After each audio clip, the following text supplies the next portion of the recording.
琪琪啊，你怎么这般狠心？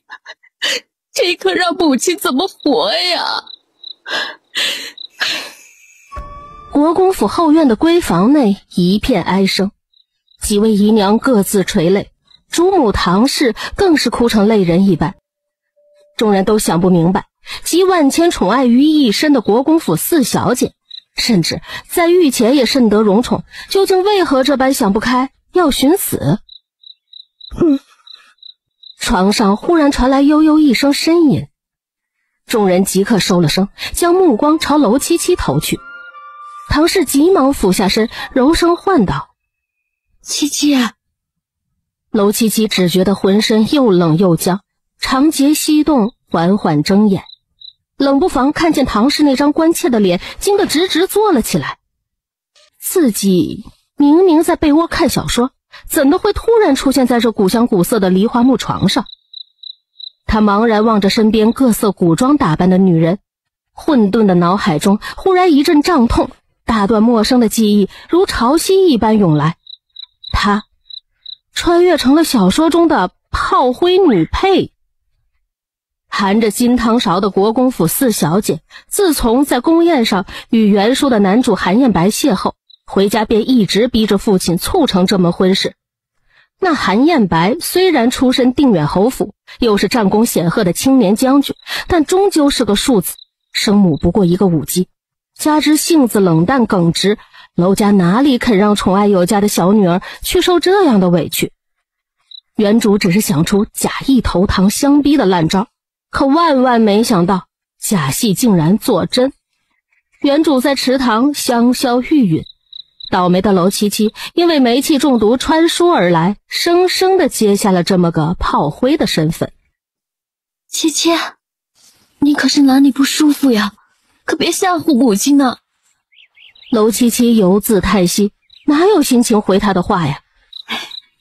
你爹爹啊，到底是心疼你，已经自宫中请旨回来，圣上啊，已经许了你与那韩彦白的婚事了。母亲，我不要嫁给韩彦白。唐氏怔住，屋中的一众人等也都吃了一惊。这会儿可由不得你了。众人纷纷让开。娄国公娄承墨走到床前，你说说你，为了一个定远侯府的庶子，竟然如此不爱惜自己。现在我舍了老脸求圣上指婚，你又说不嫁，家里宠的你是愈发不成样子了。爹爹，我不想嫁他嘛，你去求求圣上收回成命吧，女儿以后一定乖乖的，再也不惹爹娘生气了。你若想娄家满门抄斩，便不要嫁了。老爷，您就依了七七吧。本来咱们便看不上那韩彦白，他想通不嫁了，这不是好事吗？哼，妇人之愚，韩彦白是个好相与的，如今求来了指婚，又想悔婚，他会放过娄家？唉，此事已成定局，你还是好好想想日后吧。娄承墨叹息一声，拂袖而出。唐氏忧心忡忡地看着女儿，生怕她再想不开。七七啊，肯定还是有法子的，你不必担心，母亲必然不能让你受委屈。既然我穿越过来，那便不能再重蹈书中的覆辙，更不能让娄家经历那样的惨状。我一定要将结局改写，不就是嫁给韩彦白吗？让我可以和离。母亲，此事既已如此，女儿担下便是，总有法子的。你早些休息吧。脑海中一个声音响起，系素质不一样，本就跑，即将开始整任务。娄七七心头一阵狂跳，系统，自己的金手指要来了。娄七七抖擞精神，既然有任务，那必然要有奖励吧。系统大大，咱们的奖励是什么？他讨好的在脑海中问道。宿主只要完成让韩彦白休妻的任务，就会获取相应奖励，摆脱当前困境。休妻？娄七七白眼一翻，休妻，只怕我还没等到休书，小命就先没了。有我在，定能助宿主一臂之力。系统沉默2秒，而且期间奖励多多，只要宿主与我好好配合，轻而易举就可以完成任务。娄七七有些嫌弃，这真的是个靠谱系统吗？金手指什么的也不来一个，上来就先给自己画饼。系统听到他质疑的心声，紧接着说道：宿主如果能顺利完成所有任务，就可以解锁脱离此间世界的功能。脱离世界的功能？娄七七眼前一亮，难道他还有机会返回自己穿越前的世界？这倒让他有些许的心动。现下反正也没有别的选择，要不先答应了呗。10日后，韩府，娄七七在喜轿中等了好一会儿，才有嬷嬷掀开轿帘，不冷不热道：请夫人下轿，随我来吧。娄七七并不意外，韩家一众奴仆想必也是看着韩彦白的脸色，觉得自己是个上赶着贴上来的便宜货，自然对自己谈不上什么尊重。娄七七顶着喜帕走了100来步，只觉得院中冷清无比，一丝喜庆的装扮也无，也没有听见宾客的喧闹，这哪里似娶亲的人家？咱们将军本不想走这拜堂的过场，奈何这是御赐的婚约。既然夫人想拜，便自己拜吧。1拜天地，2拜高堂。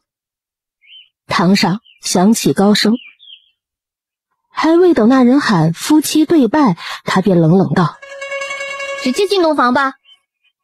那嬷嬷怔了怔，一向听闻他娇蛮无礼，没想到现下竟这般淡定。洞房不会也没有吧？那就随便找间房，让我歇歇。有的，将军就在洞房等着。在洞房等着？娄七七眸光一闪，韩彦白这么厌恶自己，为何会在洞房等着？莫非还有别的刁难？洞房之中孤男寡女，韩彦白又素有玉面鬼煞之称，娄七七不免有些忌惮，不安地在脑中唤了一声：系统，宿主我在。我这就要跟渣男斗智斗勇了，你倒是给我个金手指啊！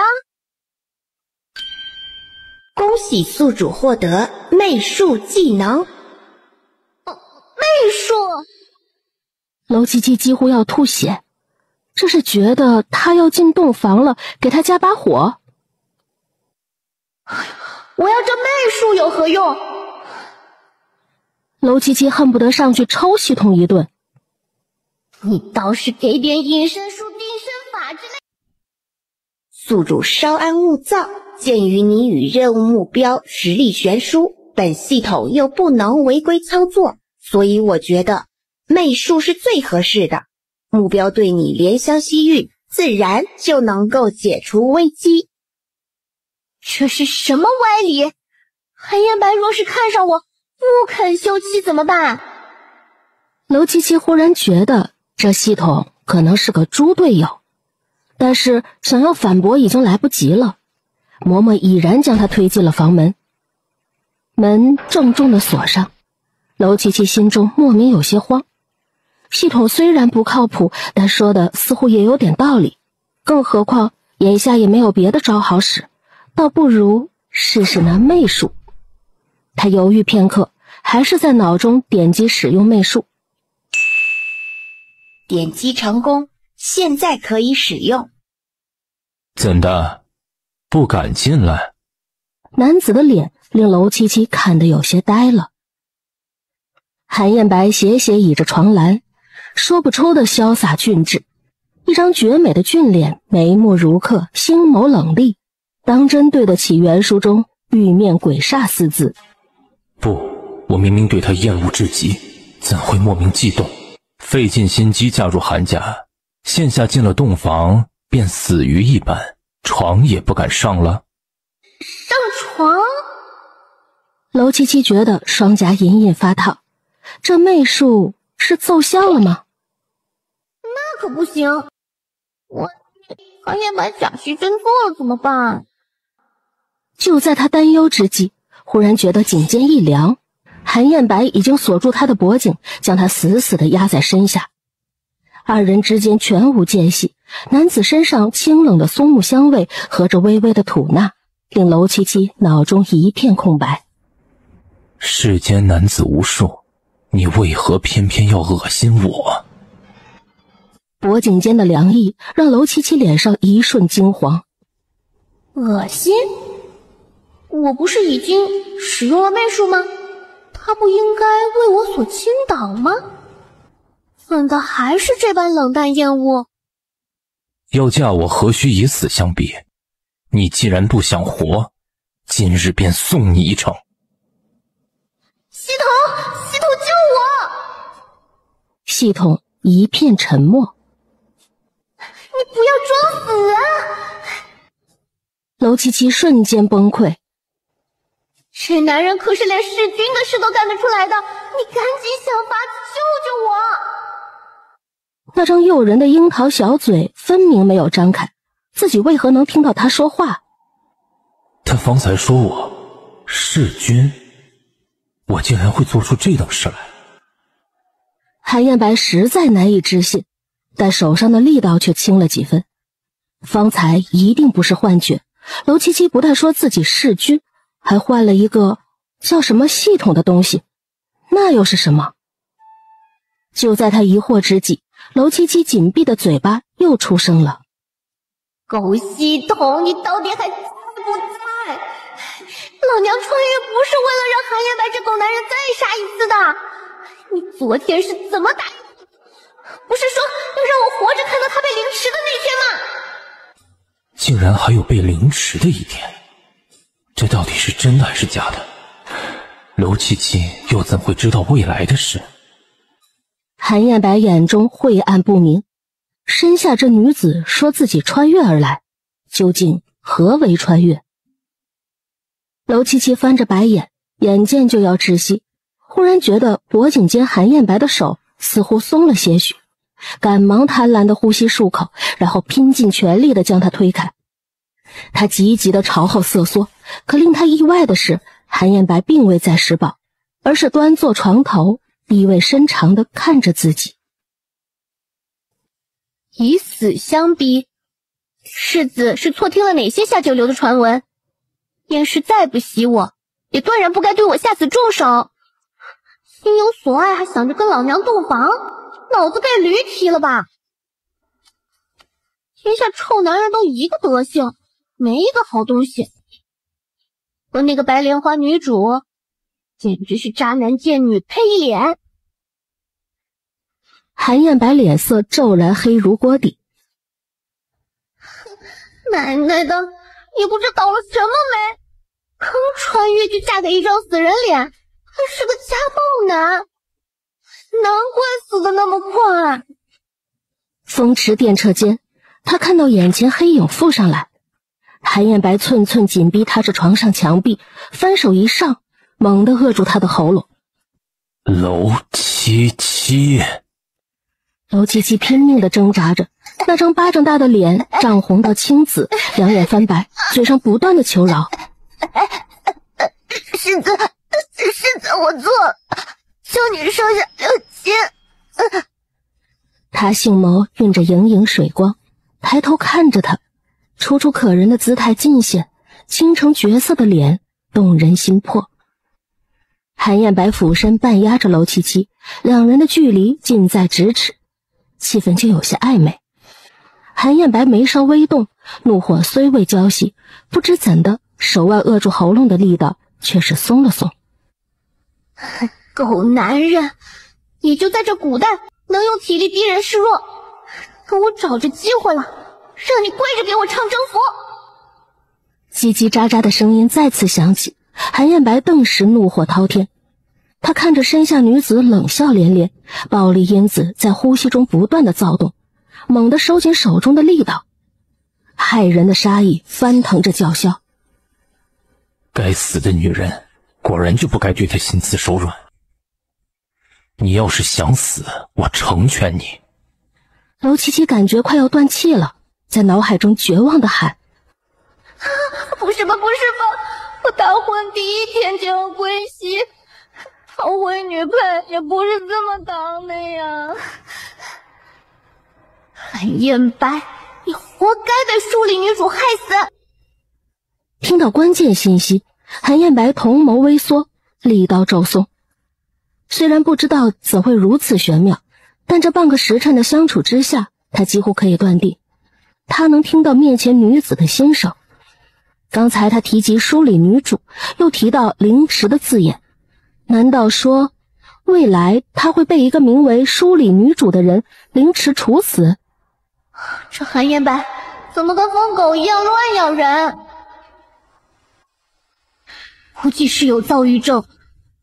虽然未来弑君后当了摄政王，但结局太惨了。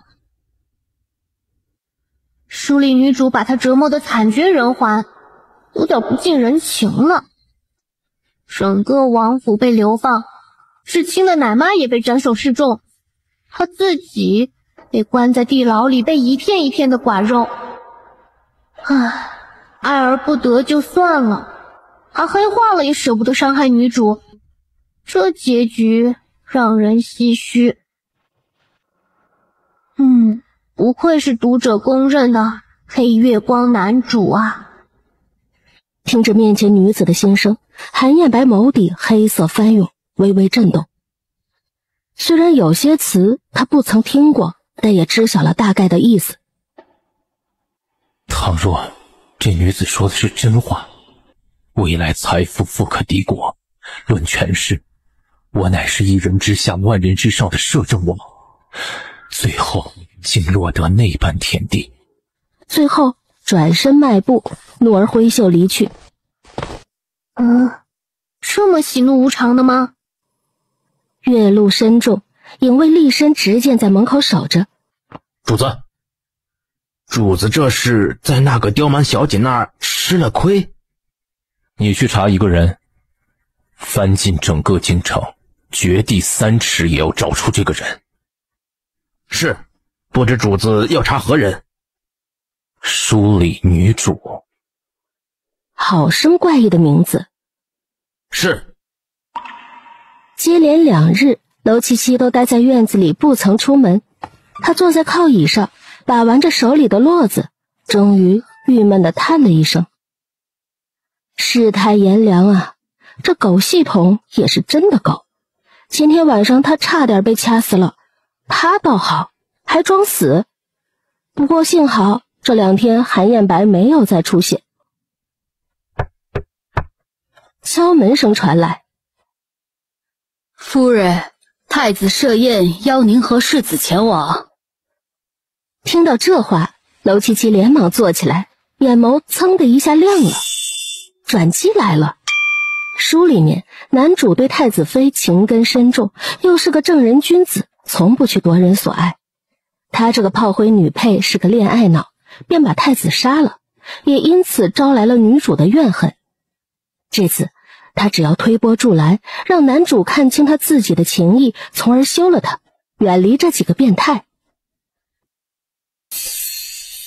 太子宴会上，笙歌鼎沸，丝竹弦乐，先到的宾客们已经围着有说有笑的议论起来。听说了吗？娄家那个刁蛮千金竟然以死相逼，逼着侯爷庶子非要娶她。这简直是没有半分女儿家的矜持啊！说来也怪啊，这娄家势力鼎盛，娄家那个小千金更是如同掌上珠，怎会看上一个庶子？哎，这个我知道。听说啊，那个刁蛮小姐长得，哟，那叫个貌丑无颜，满脸都是脓疮。更何况那韩燕白虽然出生不好，但运气却好啊。侯爷没有其他儿子，日后这侯府还不是他一人掌控的。这一成婚，还说不好是谁占便宜呢。哎，你说是不是？太子高坐于首位，掀着茶盖品茶，旁边的议论声进入耳中，不自觉的唇角勾起。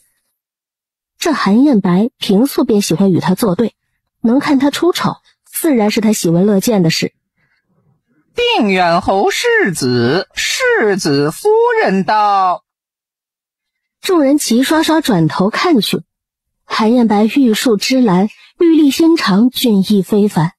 旁边的女子更是夺目，她一袭素纱裙翩翩入人眼，俏丽春桃，杏眸盈盈，白皙肤泉宛如天上皎月，男才女貌，看得众人不禁惊愕地张大嘴，空气中寂静到落针可闻。她就是那个传闻中刁蛮任性的娄家小姐娄七七。不，应该叫世子夫人了。真没想到容貌竟如此绝色，硬生生把太子妃都比了下去啊！端坐于上座的柳廷燕看到所有人的注意力都转移到了娄七七的身上，一贯温婉的笑容凝固，眸中掠过暗色。他与韩燕白乃是好友，自然也清楚对方的本事。娄七七那个纨绔女如何配得上天之骄子韩燕白？娄七七直接无视他们的目光。世子，书里的白莲花女主来了。又从这心声中听到熟悉的词汇，韩燕白不由得眸色微微震动，转眸看向身旁的娄七七。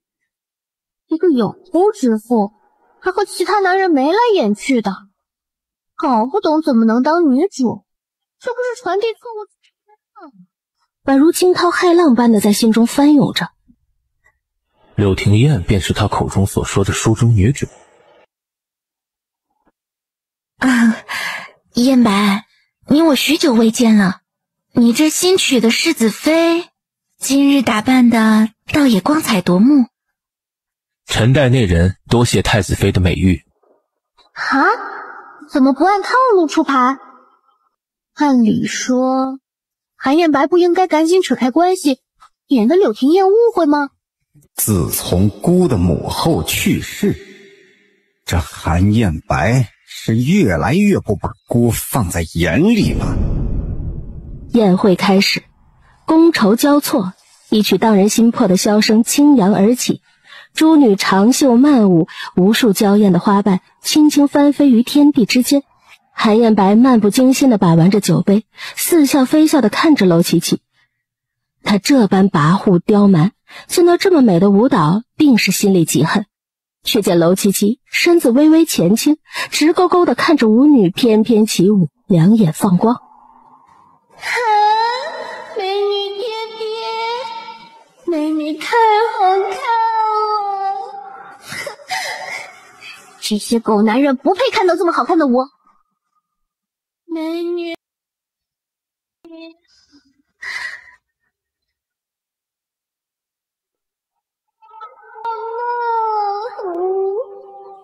还从未见过这么如狼似虎、粗鄙的女人。竟然朝我看过来了！古代的美，我要当富婆，我要。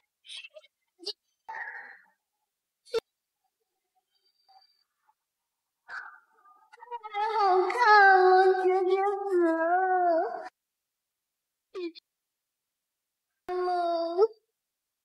韩燕白听到这些没营养的词不断的在耳边响起，像是炸开了似的，不由得额头青筋暴起，眸色染上躁郁，恨不得把这个女人从大殿里丢出去。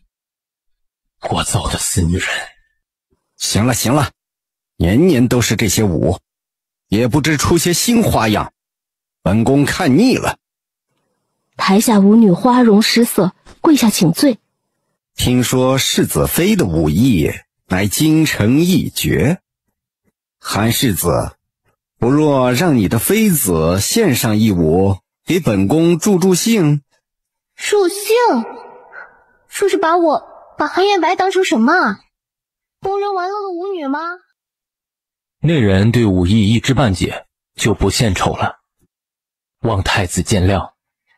哎呀，世子过谦了，只是日常宴会，又何必拘谨？让世子妃随便一舞即可。这话术了得啊！难怪是读者公认的资深白莲花。明面上说就是个日常宴会，随便一舞即可，舞得不好，丢的是定远侯府的脸。要是拒绝，便会落个刻意推辞的把柄。哼！韩燕白听着他的心声，也恰如他所想，皱眉阴晴不定。哼，怎么？世子再三推辞，莫非本宫的宴会还配不上你这世子妃武艺曲不成？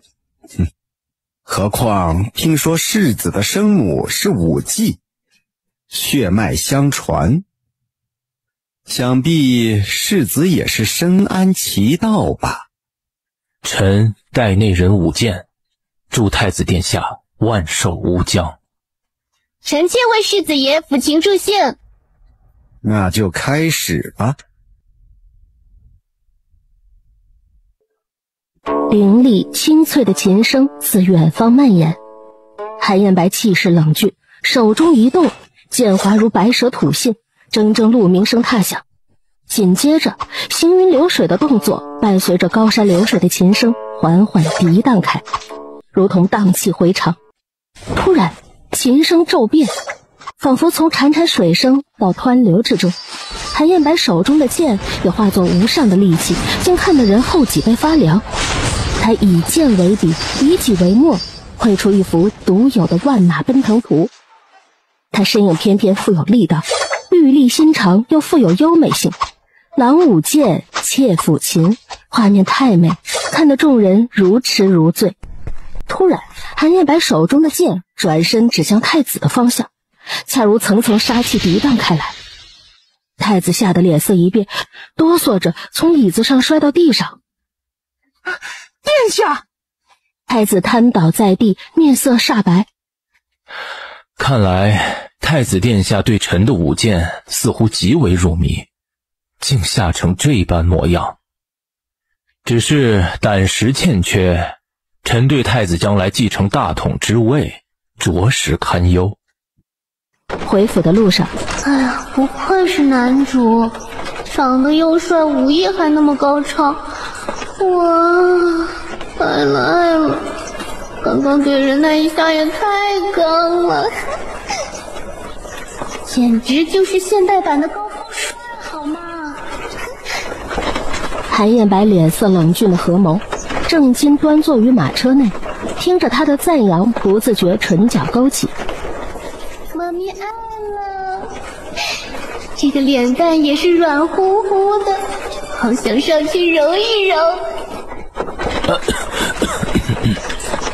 他忍不住咳嗽出声，什么乱七八糟的形容词。娄七七正崇拜的不行，直勾勾地看着他，两眼放光。倏然间对上他睁开的寒眸，他吓得一个激灵，假装若无其事地别过头去不看他。韩燕白的注意力却停留在他的身上，家人满面春桃，脸蛋红扑扑的，带着被发现的慌乱和娇俏，似乎有点可爱。他嘴角的弧度不自觉地上扬。娄七七正在被发现的心虚中，这时脑海中传来一道冰冷的声音：拯救炮灰女配任务下发，希望宿主尽快完成。点开任务栏，和韩燕白一同回去归宁。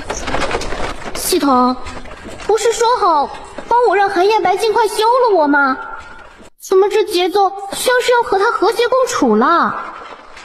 请宿主尽快完成任务，否则将会受到惩罚。韩燕白听到娄七七的心声，紧紧盯着他，愉快的心情一扫而散，仿佛被狠狠地打脸般，脸色骤然阴沉如水，暴力和狂躁之气在胸口翻涌，兀自冷笑一声：休了他，大婚前以死相逼，求来这婚约，大婚后便如洪水猛兽般，恨不得立即和离。当我韩燕白是什么人，招之则来，挥之则去。我拒绝。不知怎的，脑海中说出这句话时，娄七七感觉到马车内气温骤降，他打了个寒战。这6月盛暑，哪来的冷气？就在他心里嘀咕的时候，一道触电的感觉从虎口处蔓延至四肢百骸，烧灼感摸着他的骨髓，娄七七整个人震颤到僵硬。1秒钟的痛楚，却让他感觉到如同1个世纪般的漫长。韩燕白见他脸色煞白如纸，额头上豆大的汗珠滚落，如遭受巨大的折磨般。你没事吧？没事。请宿主同意进行任务。奶奶的，这简直就是霸王条款！现在可以了吧？系统重新下发任务，请宿主邀请书中男配唐毅前往归月楼虚实见面。搞系统，你怎么想一出是一出？别搞我呀！我约原主初恋见面，我就没命活了。韩燕白的脸色骤然下沉。同意。在话音刚落下时，感觉到马车内的气压降到了0度，真是活见鬼了！6月天还有这种冷气。初恋，才嫁进来没几日便不安生，水性杨花的女人。望月楼虚实，七七，翩翩公子生得温婉如玉，身着白衣更显飘逸。比起韩燕白的张扬锋锐，他更多的是内敛的温润，应该就是原主的初恋唐毅了。韩燕白藏在暗处，看着两人对视，全身被寒气笼罩。水性杨花的女人，要是胆敢做出什么出格的事情丢他面子，他第一个杀了他。不带这样的呀！初次见面就碰瓷，怕是不太好吧？大哥，你长得这么好看，咋是个碰瓷专业户呢？系统，别装死，快给我救人！没有任何回音。狗系统，你就是送人来给我练手的吧？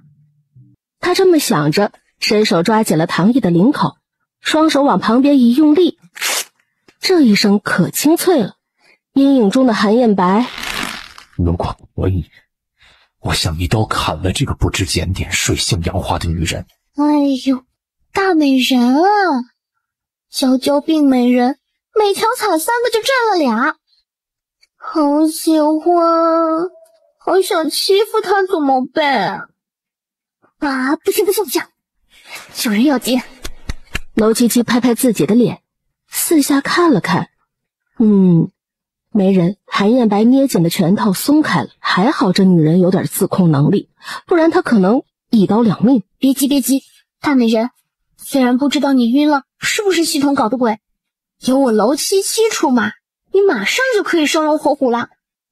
眼瞅着只有几厘米的距离了，仍旧没有做好心理建设的娄七七只能闭上眼。韩燕白手下的窗框终于是经受不住折磨，不堪重负的英勇就义了。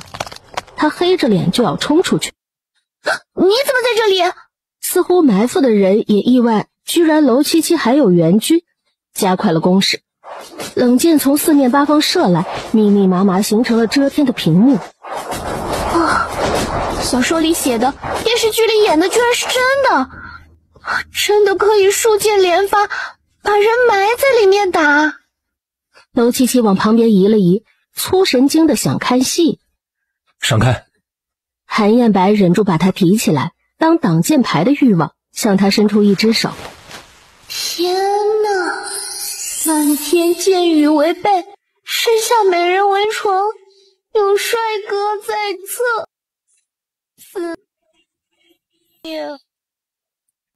很不合时宜的，娄七七泛起了花痴。韩燕白一回头，对上的就是那双亮晶晶的眼睛，仿佛里面有光，还在一闪一闪的，好不可爱。这女人，韩燕白来不及多想，破空声已经到了耳边，这一次不是剑，是刀。伴随着他短促的惊呼，韩燕白用右肩硬扛了这一刀，反手劈在来人的手腕上。那人手一松，下一秒刀已经落在了韩燕白的手中。他手腕一转，一手控制住来人的脖颈，一手在其腰间一拉，鲜血溅满了他全身。埋伏的人从4面8方冲了出来，无声无息的，仿佛是来索命的幽灵。完了完了，今天不会是要死在这儿了吧？我貌美如花的年纪怎么能英年早逝呢？我还是个花骨朵呢！救命啊！这书的男主都没下得了手，居然被一群刺客来了结了我的生命。早知道我就死在男主手里了，还有点逼格。系统，你这个死系统，现在怎么办？韩彦白视线扫过周围的人，脑海中快速地形成了一张布局图，正寻找着这场伏击中的破绽，心里却想起了娄七七一刻也不能停歇的碎碎念。他握住刀的手指开始因为用力过度而泛白了。完了，他是怕了吗？他的手怎么在抖啊？不会，男主，我死定了！韩彦白一刀刺向他，娄七七瞪大了眼睛，他脑子里浮现出一串长问号。王佐，韩彦白的声音近在咫尺，带血的刀也近在咫尺。面临着死亡的威胁，他脑海里一片空白。好在身体自己跟上了男主的节奏，往左偏了几寸。身后响起呵呵的呼气声，娄七七颤抖着回头，对上了一双死不瞑目的眼。原来韩彦白不是要杀我，而是要救我。韩彦白长腿一伸，娄七七飞出去几米远，重重地砸在地上。战场上别走神，你多想一句话，敌人可以杀你无数次。找个地方待着，没完事别出来。说就说嘛，还踢人，好疼！不会被摔成尾椎错位、半身不遂了吧？哎呀！此刻场地中央已是刀剑纷飞，惨白的刀光泽映出了一张张肃杀的脸和一对对阴狠的眸。同样一袭黑衣，但他的眼神总是能精准地捕捉到那一个与众不同的身影。他穿梭在众人之中，每一步都有如神助，他能精准地捕捉到对方攻击的空档，然后一击致命。尸山人海，他一人战群雄，刀是血，黑衣成了墨红，他的眼里有无尽的漠然。这就是少年将军吗？这是在真正的战场上才能培养出来的从容与肃杀。娄七七双手托着还在昏迷中的可怜的原主前任美男子，一点一点地往人少的阴影里挪，哼哧间，眼神一秒也移不开。好帅啊，这才是真正的古偶好吧？我不想和离了。韩彦白从容的步伐忽然乱了套，一把刀砍至眼前。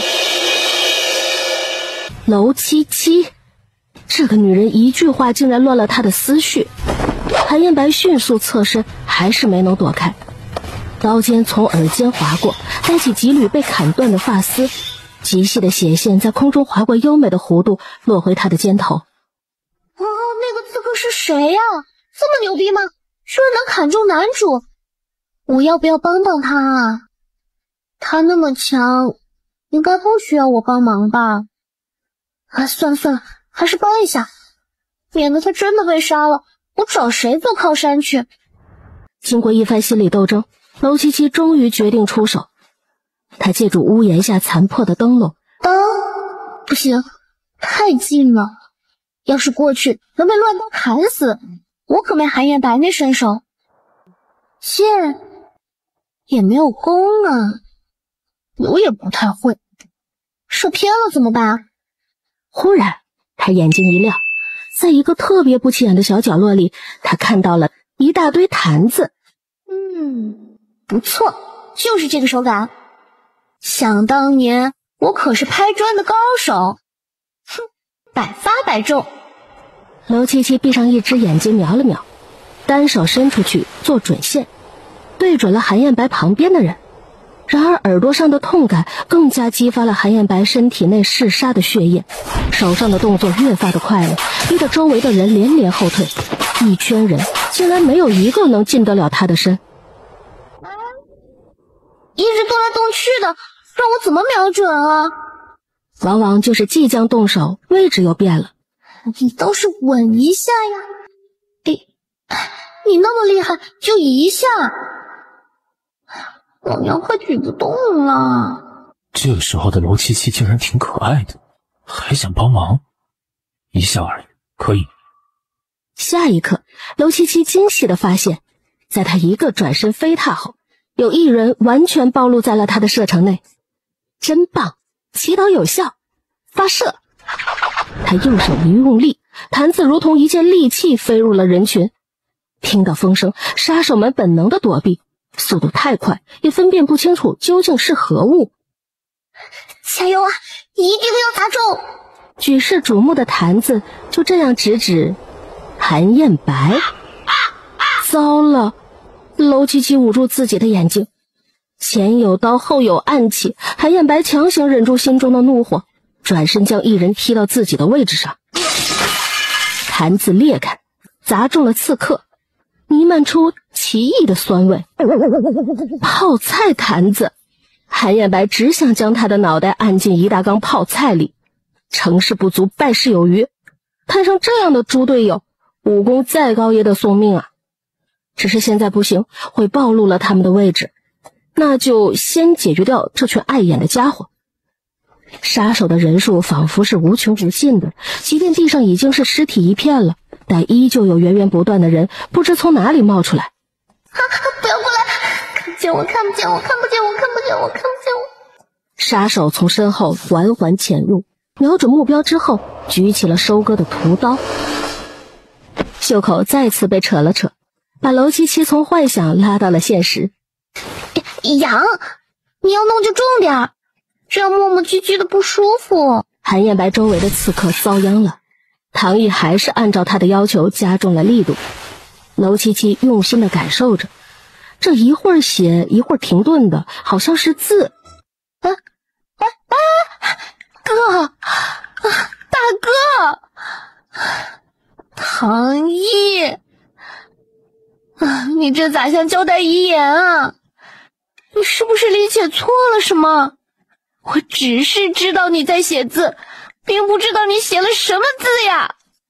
大哥，你快给我起来把话说清楚。这个世界上没有完美的布局，每个埋伏都一定有自己的破绽。那这破绽会是在哪里？唐毅为什么要忽然醒过来写几个字？他想传达什么信息？楼七七感觉有千万个点在脑海里扑腾，但就是聚不到一起。忽的一个人出现在他的脑中，柳廷彦。原书里不是男主一个人的游戏，还有一个人也发挥着特别重要的作用，那就是女主柳廷彦。作者给她安排了好长一串的支线情节，丰富了故事，也丰富了人设，但是不知怎的都写得不算详细与完整，需要自己去揣摩。为此，楼七七在看小说的时候还吐槽了好一阵子。楼七七渐渐地冷静下来，一个一个地捋着书中出现的人物，以期找到和柳廷彦之间的联系。这究竟是哪一段剧情？说韩燕白，或者我，或者唐毅死了，谁会受益呢？韩燕白的目光几乎是第一时间就看了过来，不知道是不是能听见他心声的缘故，他的注意力总有一部分离不开他。此刻看去，那个小小的身影一点事都没有。又在做什么妖？算了，随他去，只要不影响战局。拍中了，拍中了！不过现在还是逃命要紧。书里明明写这里有一条密道，在哪儿呢？这里曾经住过的人是九王爷一派的，密道的那一头应该是个重要的地方，说不定可以借助密道逃走。韩燕白一边防备着周围的攻击，一边顺着楼七七的思维环顾四周。他越听越是心惊，就刚才简单扫视一圈来看，楼七七的分析竟然与他暗中得到的消息完全吻合。这批杀手应该是死士，招数阴狠毒辣，没有花招，每一击都是冲着命门去的。这样的招式就要拉开距离，避开快速凌厉的刀锋，直攻下盘。这些人注重速度的训练，下盘通常不稳。原来是这样吗？那就信他一次。随着杀手不断的靠近，他放开周身的防御，所有的注意力都集中在其中一个人的身上，如同一只觅食的野豹，耐心的等待着致命一击的机会。就是现在！娄七七声音响起的同时，韩彦白动了，他右手一翻，刀被他当成了长矛刺了过去。刀柄脱手，左脚往地上一挑，一把新的刀入手。一声惨叫还未传得很远，他已至那人身前，在他完全没有反应过来的时候，利落地抹了脖子。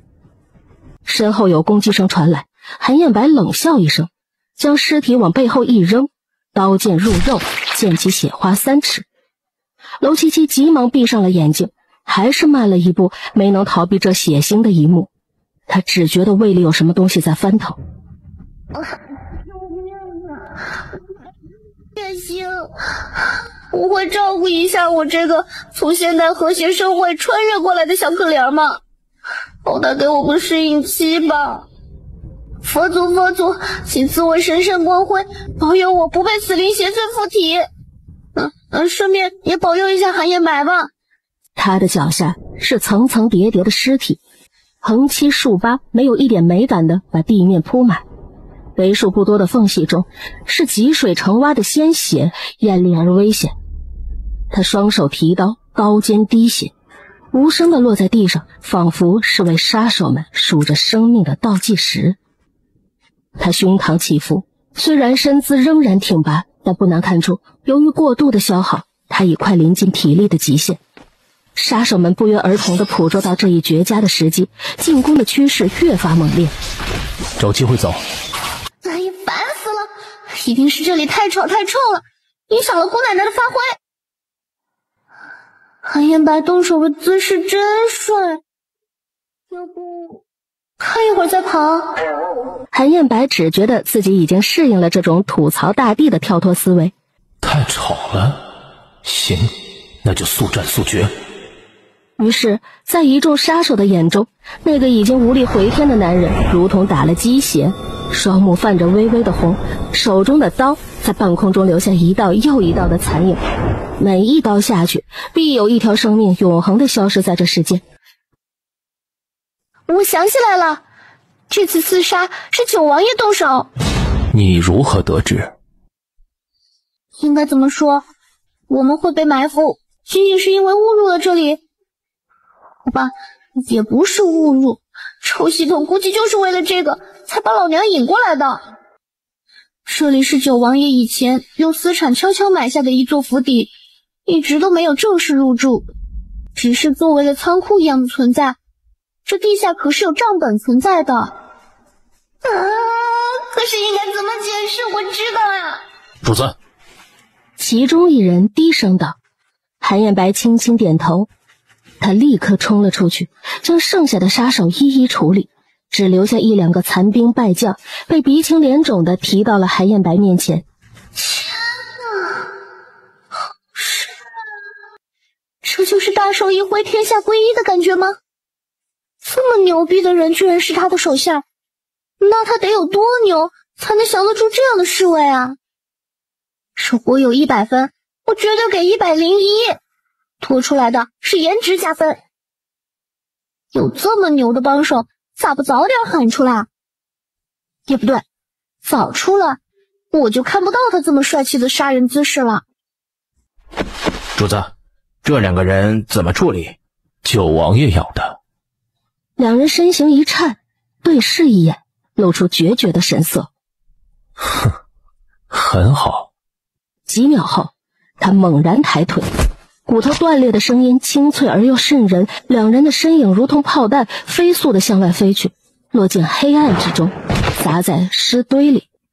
这些人是死士，从他们嘴里是问不出什么。主子，看他们的表情，我们的推测看来没错。处理干净。那个我没事了，你忙啊？他不会也送我一脚吧？跟我走。去哪儿啊？去找那个杀九王爷算账吗？我就不连累你了。不会吧？是要找个地方把我秘密处决了？不行，我得挣扎一下。死系统，你给我出来！你宿主快没了！那个，我们走了，唐一怎么办？要不我送唐一回去，你和你的侍卫一起。有人送。那你的人要把他安全送回去啊！却不曾想，周围的温度正急速下降。恭喜宿主完成邀请书中男配唐一前往归月楼虚实见面任务，奖励情绪安抚卡1张。死系统，你总算肯出来了！刚才干嘛这么死？宿主是否使用情绪安抚卡？再不用你就得重新找个宿主了。这里还有什么问题？啊？娄七七愣了几秒。你清醒啦？那你不早说。你在说什么？完了，暴露了！我要不要坦白？要不还是交代了，来个痛快。你知道这里的秘密？韩燕白将他的心里话一字不落地听了个完整。我当然知道了，咱可是有金手指的人，好吧？这里可是九王爷毁尸灭迹的地方，宅子从内到外没有一个地方是干净的。宅子下面有好几个地窖，除了账本，还藏了啥来着？哎呀，一时想不起来了。你这样看着我干什么？人都撤了，没人带你回去。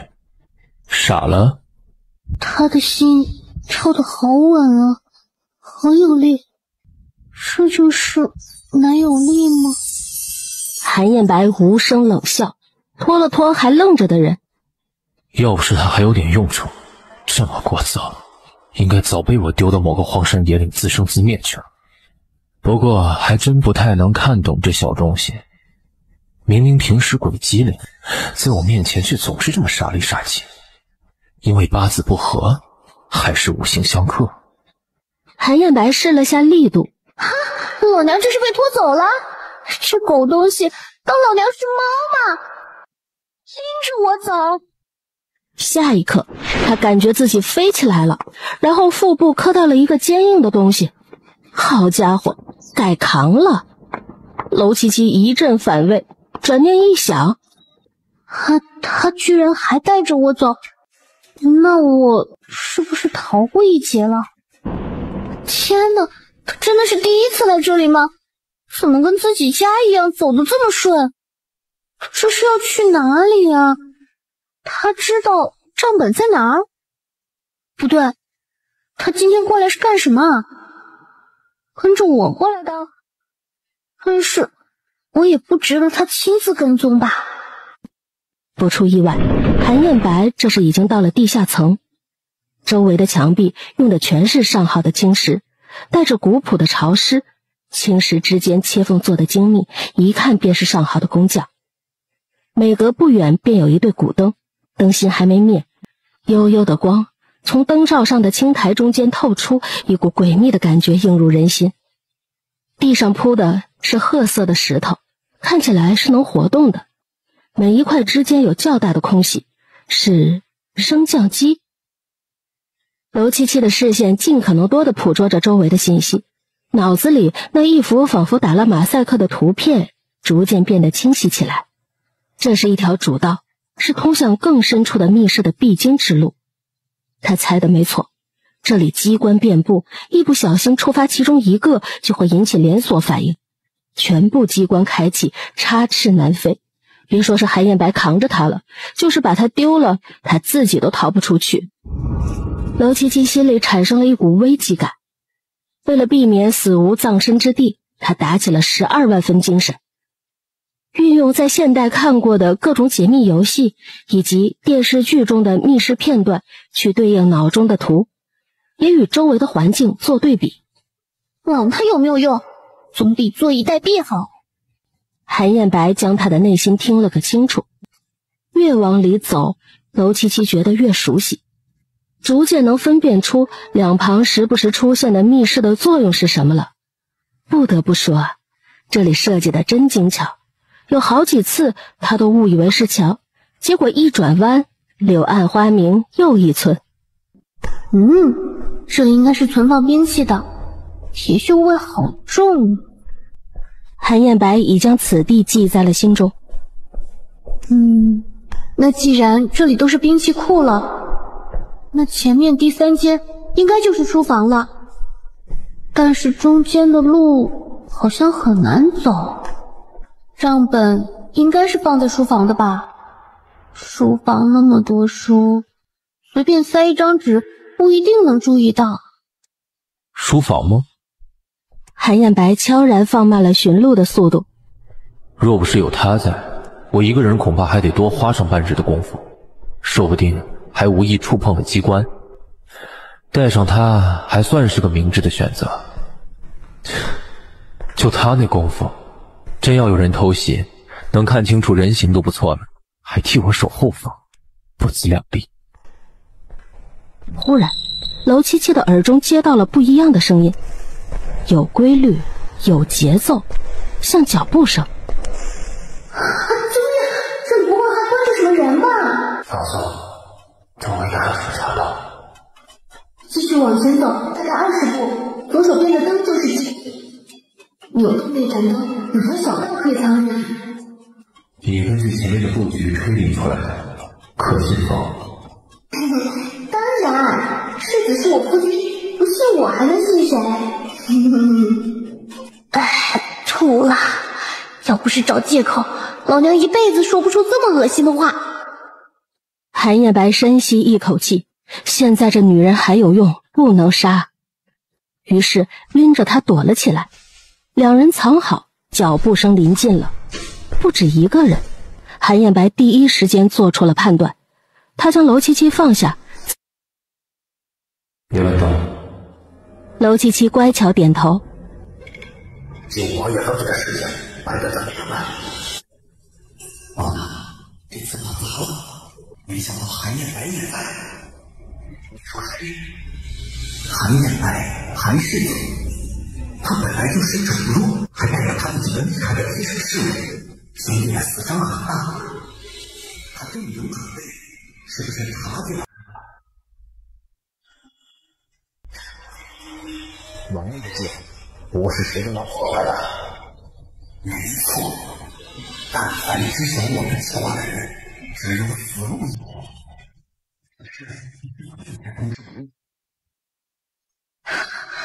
好大的口气！老娘是有金手指的人，现在还抱了男主的金大腿，光环无数，还怕你一个跳梁小丑九王爷不成？楼七七的身体紧紧贴着韩彦白，缓缓地抬起头，便可看到男人完美的下颚线，挺翘的鼻子，削薄的嘴唇。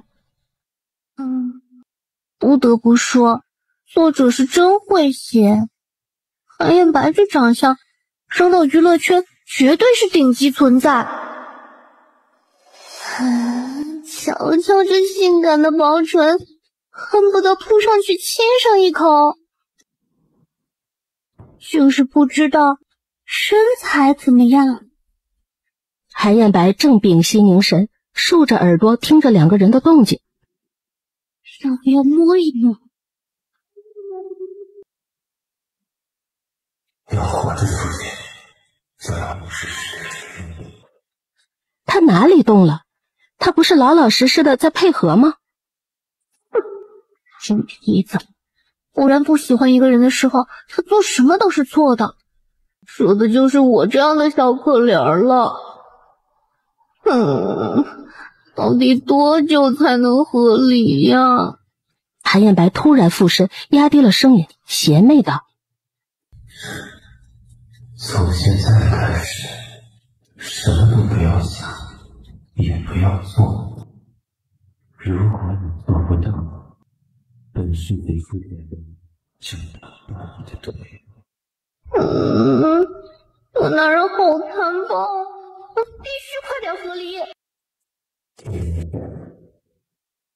韩彦白这个人真是人，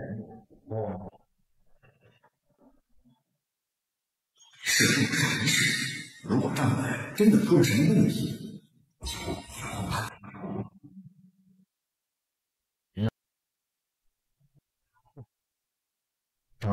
不能不做，就是我们这个账本果真藏在书房。做什么？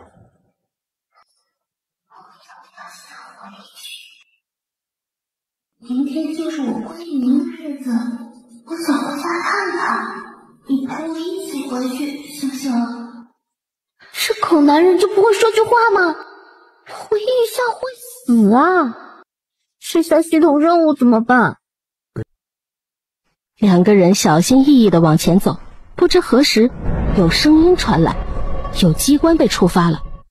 只见正前方一支冷箭直直地射来，眼看着冷箭直嗖嗖地射过来，娄七七根本避无可避，脑袋一片空白。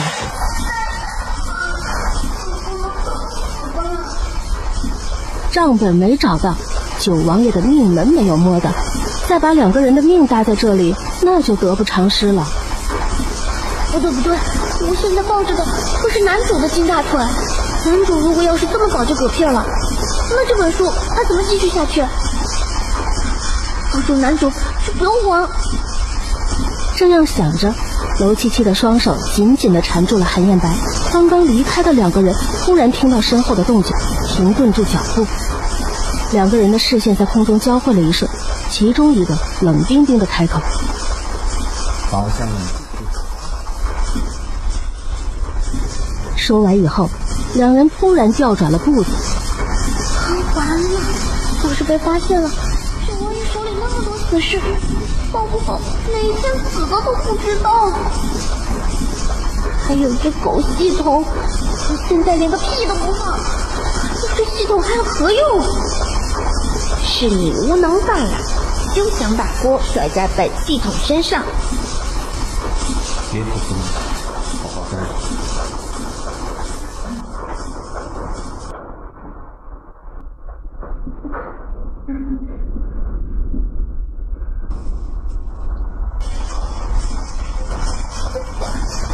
两个原路返回来的人看到被触发的冷箭机关后，将机关恢复到原位，嗖嗖发出的冷箭瞬间被止住了。眼看着两人的脚步声越来越近，韩彦白的身体都跟着紧绷起来。彦白站在外侧，紧绷着呼吸，垂手看着娄七七。女人的眼睫仿佛像是蝴蝶展翅般忽闪忽闪的，小巧的鼻子下樱桃小嘴任人采撷。韩彦白看的有一瞬间的失神，甚至觉得娄七七长得很是好看，身子忍不住缓缓靠近。你看到人了吗？我们看错了。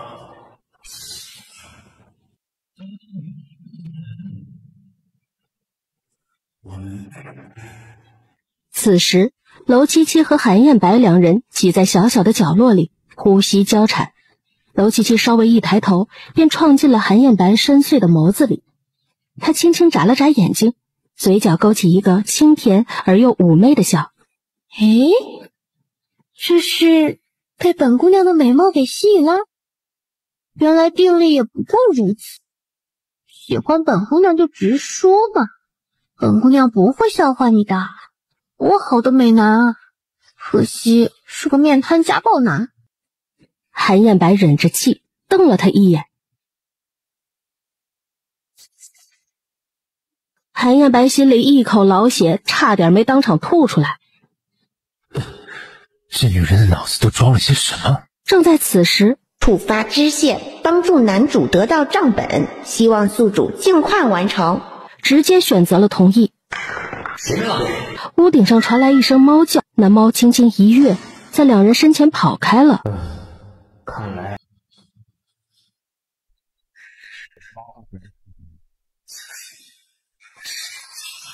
王爷吩咐的事情还没办完。娄七七和韩彦白两人就这样紧紧地贴着，保持着原来的姿势，一动不动，耳朵却不约而同地竖起来，听着外面的动静。直到脚步声渐渐地消失，两人等了约1刻钟，这才稍稍松了口气，轻轻动了下身子，从隐藏的地方走了出来。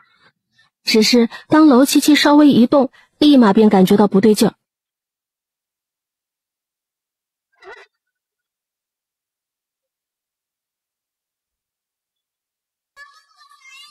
刚才那样的场合，两个人的身体又一直贴在一起，蹭来蹭去的，娄七七身上若有若无的香气钻进他的鼻息，他作为一个正常的男人，有反应是正常现象吧？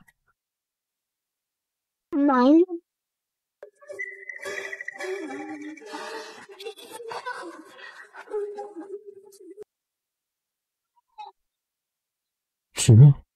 这个女人说她是猪。韩燕白脸上的表情是一阵黑一阵红，恨不得将这个女人一把掐死。世子，我们是可以出去了。表里不一的女人，看来只有抱紧男主的金大腿了。他们到了书房。世子要干什么？四处找上有没有类似账本的东西。你知不知道九王爷的账本放在哪里？抱歉，宿主，这不在本系统的服务范围之内。别在这里说，这么重要，如果能让我们轻松取得这个，这才是不是。好，想想你的贵重物品都藏在哪里？九王爷这种心思缜密的人，这里定会有密室。不找账本，找一找有没有密室的机关。警报！九王爷来了！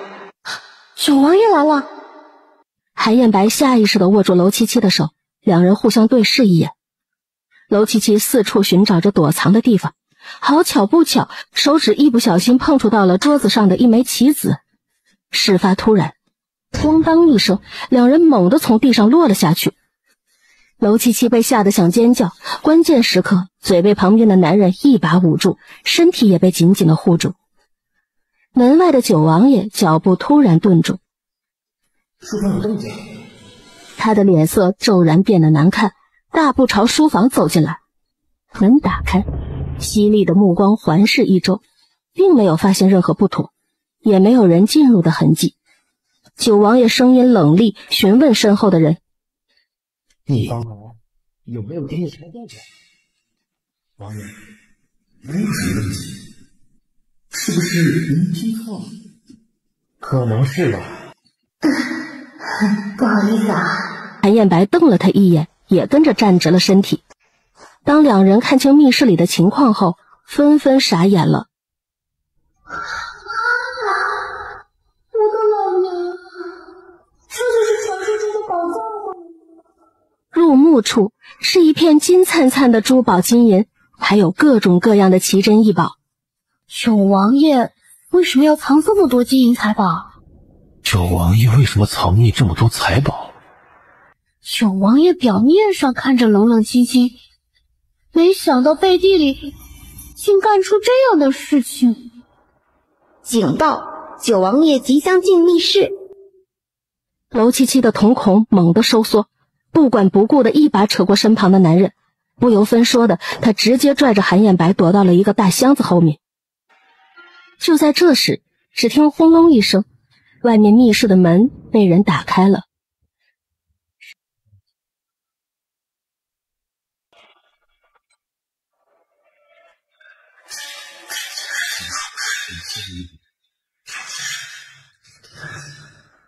自己该是什么去？俺只是东北太子，并不是那么一个事。如果我们不能尽力，可能会坏于他己。太子是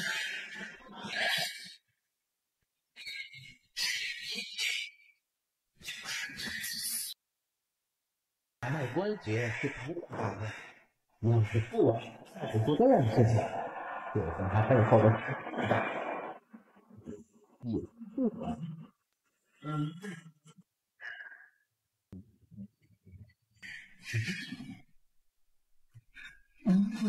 这个属下一定不辜负王爷的希望。娄七七越发觉得不对劲了，这个九王爷图谋的好像并不仅仅是太子之位啊！娄七七蹲在木箱子后面，腿都快要麻了。他们怎么还没聊完啊？本姑娘不愿意继续听了。你丫的心狠手辣，本姑娘要是凶狠起来，就没你事儿了。九王爷，给自己留条底裤吧，不然你的秘密就都被本姑娘知道了。韩燕白的嘴角勾了勾，心中竟有一些隐隐的期待。想要看看这小丫头片子到底是怎么凶狠起来的。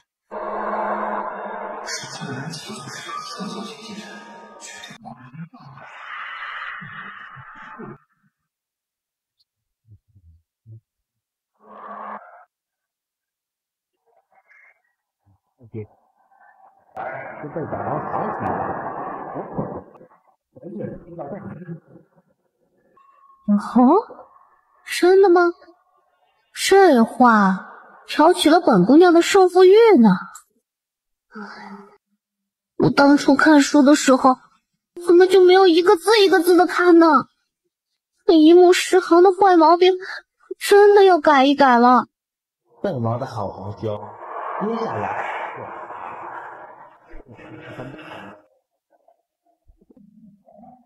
这时，密室的门缓缓打开，九王爷昂首阔步地走了出去。只是因为蹲的时间太久了，刚刚一站起身，腿脚发麻，整个人朝前面扑了过去。韩彦白眸光一紧，眼疾手快地伸出长臂，一把将人揽在了自己怀里。猝不及防，两个人撞了个满怀，专属于男人的气息扑面而来。楼七七被这样紧紧地抱着，只感觉小脸爆红，下意识想要挣脱。男人突然附身，薄唇凑到楼七七的耳侧，低沉的嗓音淡淡道：别动，我好像听见了外面动静。楼七七小脸上立马露出薄怒，伸手就去推韩彦白，可是腿脚的酥麻还没有减轻，这一推，楼七七的身子踉跄，一个屁股墩儿摔在了金子上。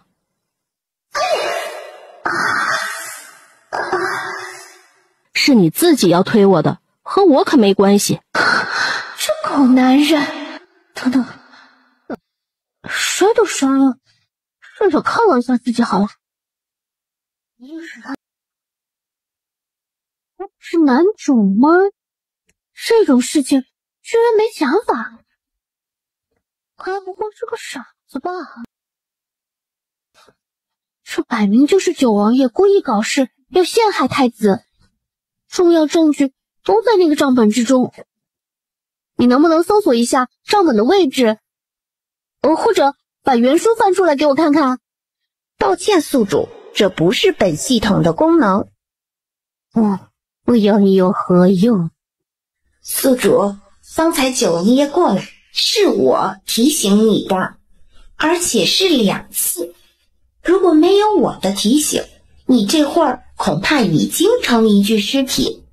账本好像是藏在一幅画下面，是哪幅画呢？对，采茶女。楼七七目光猛地朝着那幅画看了过去，刚想上前好好检查，就见韩彦白走过去，伸手掀开了画。在画的后面有一个小小的洞，里面安安静静的躺着那个账本。你在找这个？我靠！老娘翻了半天，脑细胞死了一地，这狗男人阴差阳错就碰对了。韩彦白拿着手里的账本并没有动，在楼七七靠近时微微俯下头，神色淡淡的开口：怎么靠这么近？没事没事，我就是突然觉得你帅气逼人，没忍住凑近看了看。那愉悦的笑容猛地让楼七七看了过来。老爹，这孩子怎么了？怎么突然笑得这么让人害怕呢？原来他也是会笑的，我还以为这个男人是属木头的呢。不对，是属冰疙瘩的。你真是小福星啊！小福星，他该不会是想把我卖了换钱吧？以后老实一些，本世子不会亏待你，至少有我一口肉吃，就有你一口汤喝。他怎么突然之间说这么奇怪的话？什么叫他有块肉吃，就有我一口汤喝？凭什么我不能吃肉？哼，狗男人，果然没安好心。算了，反正账本已经到手了，不管接下来九王爷要做什么，我都能拿出制衡的办法。找了这么半天的账本，居然被他一下子就找到了。这就是男主光环？还是说他和我一样拥有不可告人的秘密？小福星，走了。啊，别，我可不是什么小福星。刚才两个人藏在木箱后的时候，已经悄无声息地观察到九王爷开密室的方法。韩彦白直接走上去，轻轻地按动了开关，密室的门缓缓移动。那个，你能不能把账本给我看一看？这个东西既然是我拿到的，现在就属于我。你要是想看，就求我呀。呵呵，让本姑娘求你，做你的春秋大美梦去吧。老娘宁愿偷，也不求你。那就算了，不给看就不给看吧，反正和我也没什么关系。楼七七，别怪我没有提醒过你，这些事情不是你能掺和的。一介女流，最好老实本分些。对，你说的都对，我以后保证好好听你的。你刚才不还说让我跟着你，以后都有肉吃吗？以后你说什么我就听什么。跟着书里的男主绝对不会错，男主 YYDS。恭喜宿主完成任务，恭喜宿主获得自主选择奖励机会。当然得恭喜了，能在那么危险的地方顺利逃出，还顺带了几枚金子，并不是什么人都能做得到的，好不好？宿主想要什么奖励？按照规定，这次宿主可以自主选择。想要什么样的奖励，真的是我自己能决定的吗？这个系统简直太废柴了，什么都帮不到我。或者直接让我称帝，成为这个世界的女皇，让韩彦白给我俯首称臣，把那些跳梁小丑全都变成渣渣。再不上马车，就自己走回去。别，这就来。系统啊，能不能帮我把韩彦白的性格换一换？这个男人实在是太不听话了，脾气还差。帮我把他的性格换成忠犬，对本姑娘100%顺那种。这个要求应该很简单吧？你如果连这点要求都办不到，那就是废物。系统，到底是怎么回事？我已经提出要求了，到底能不能满足我？喂，你不要装死好不好？奈何楼七七在心里喊破了喉咙，都没有得到回应，心里那个气呀！如果系统幻化成人形，楼七七绝对会毫不客气地招呼他。楼七七心里那些没出息的想法，全部被韩彦白听了去。他好像和京城里的那些贵妇有一些不一样。京城贵女大多格外的重规矩，哪里会像她一样，简直就像个野丫头。世子，你怎么也跟着下来了？你带银子了吗？那就拜托你帮我付一下银子。你应该不会这么小气吧？这时，不远处传来一道娇媚的女声：“彦白，没想到在这里碰到你。”听闻此声，楼七七往后看过去，随即看到了柳廷彦。柳廷彦已经是当今的太子妃了，早已经是有夫之妇，竟然还如此亲密地称呼韩彦白，简直是恬不知耻。见过太子妃。柳廷彦看都没有看楼七七一眼，一双暗含秋波的眸子落在了韩彦白的身上，声音婉转可人：“都说了，你我二人本就相识，见面不用如此客气，倒显得你我之间生疏了。彦白，你今日怎么有时间出来？这是去哪儿啊？”“只是闲来无事，出来逛逛罢了。”对于韩彦白的冷淡，柳廷彦心里很不是滋味。明明两人之前不是这样的。柳廷彦的视线落在了旁边抱着油纸包的楼七七身上。“哎呦，世子夫人，既然是陪世子上街，就应该穿得端庄一些，要配得上世子才行啊。而不是像现在这样蓬头垢面的。还有啊，你手里拿的什么呢？也不担心给世子丢人？太子妃，你一个有夫之妇，一直盯着别的男人干什么？这就是你说的端庄？真是好笑。我配不配得上我家世子，有没有丢人，轮不到你一个有夫之妇在这里指指点点。本宫是当今太子妃，更是世子的朋友，岂是你能言语羞辱的？来人呐，给本宫好好教训教训世子夫人。不就是仗着自己的身份仗势欺人吗？要是怕了，他就不叫楼七七。韩燕白在旁边听的是阵阵无奈，这小丫头气性还挺大。太子妃，七七所说也并不是没有道理。太子妃应该讲道理，而不是嚣张跋扈。小心柳大人被人参一本，受损的可就不仅是太子妃的名誉了。柳廷烨一听这话，目光中先是闪过一道诧异。太子妃还要不要动手？太子妃，希望下次见面的时候，我们不会闹得如此不愉快。想必太子也不想看到这一幕。太子妃，您不要生气，世子和夫人新婚燕尔，难免护着些。来日您单独把世子夫人约进宫，好好提点一番就是了。韩燕白喜欢的人明明是我，为什么会对楼七七如此维护？楼七七到底对韩燕白使了什么狐媚手段，竟不惜在众人面前落我的面子？哼！此时此刻，马车已经悠悠地驶出了一段距离。马车里，天哪，这男人刚才简直太酷了，好不好？这才是堂堂男主应该有的气势。这男人不会被人调包了吧？夫妻又霸道，爱了呀，有被撩到。这些话一句不落地落进了韩燕白的耳里。莫名的，男人的耳根不知道什么时候染上了一圈圈的红色，身子变得僵硬，下意识地躲闪着楼七七那如狼似虎的眼神。嘿，世子，您这是怎么啦？不会是害羞了吧？害羞的男人好像变得更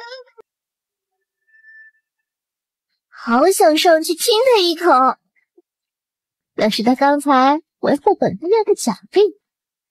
听到这话，韩燕白的脸更红了。以后有人欺负你，大可直接和本世子说，你毕竟是我的夫人，我不会让任何人欺负了你。世子，你就这么看不得我被别人欺负吗？你该不会是对我有意思吧？或者说，你早就被本姑娘的美貌给迷住了？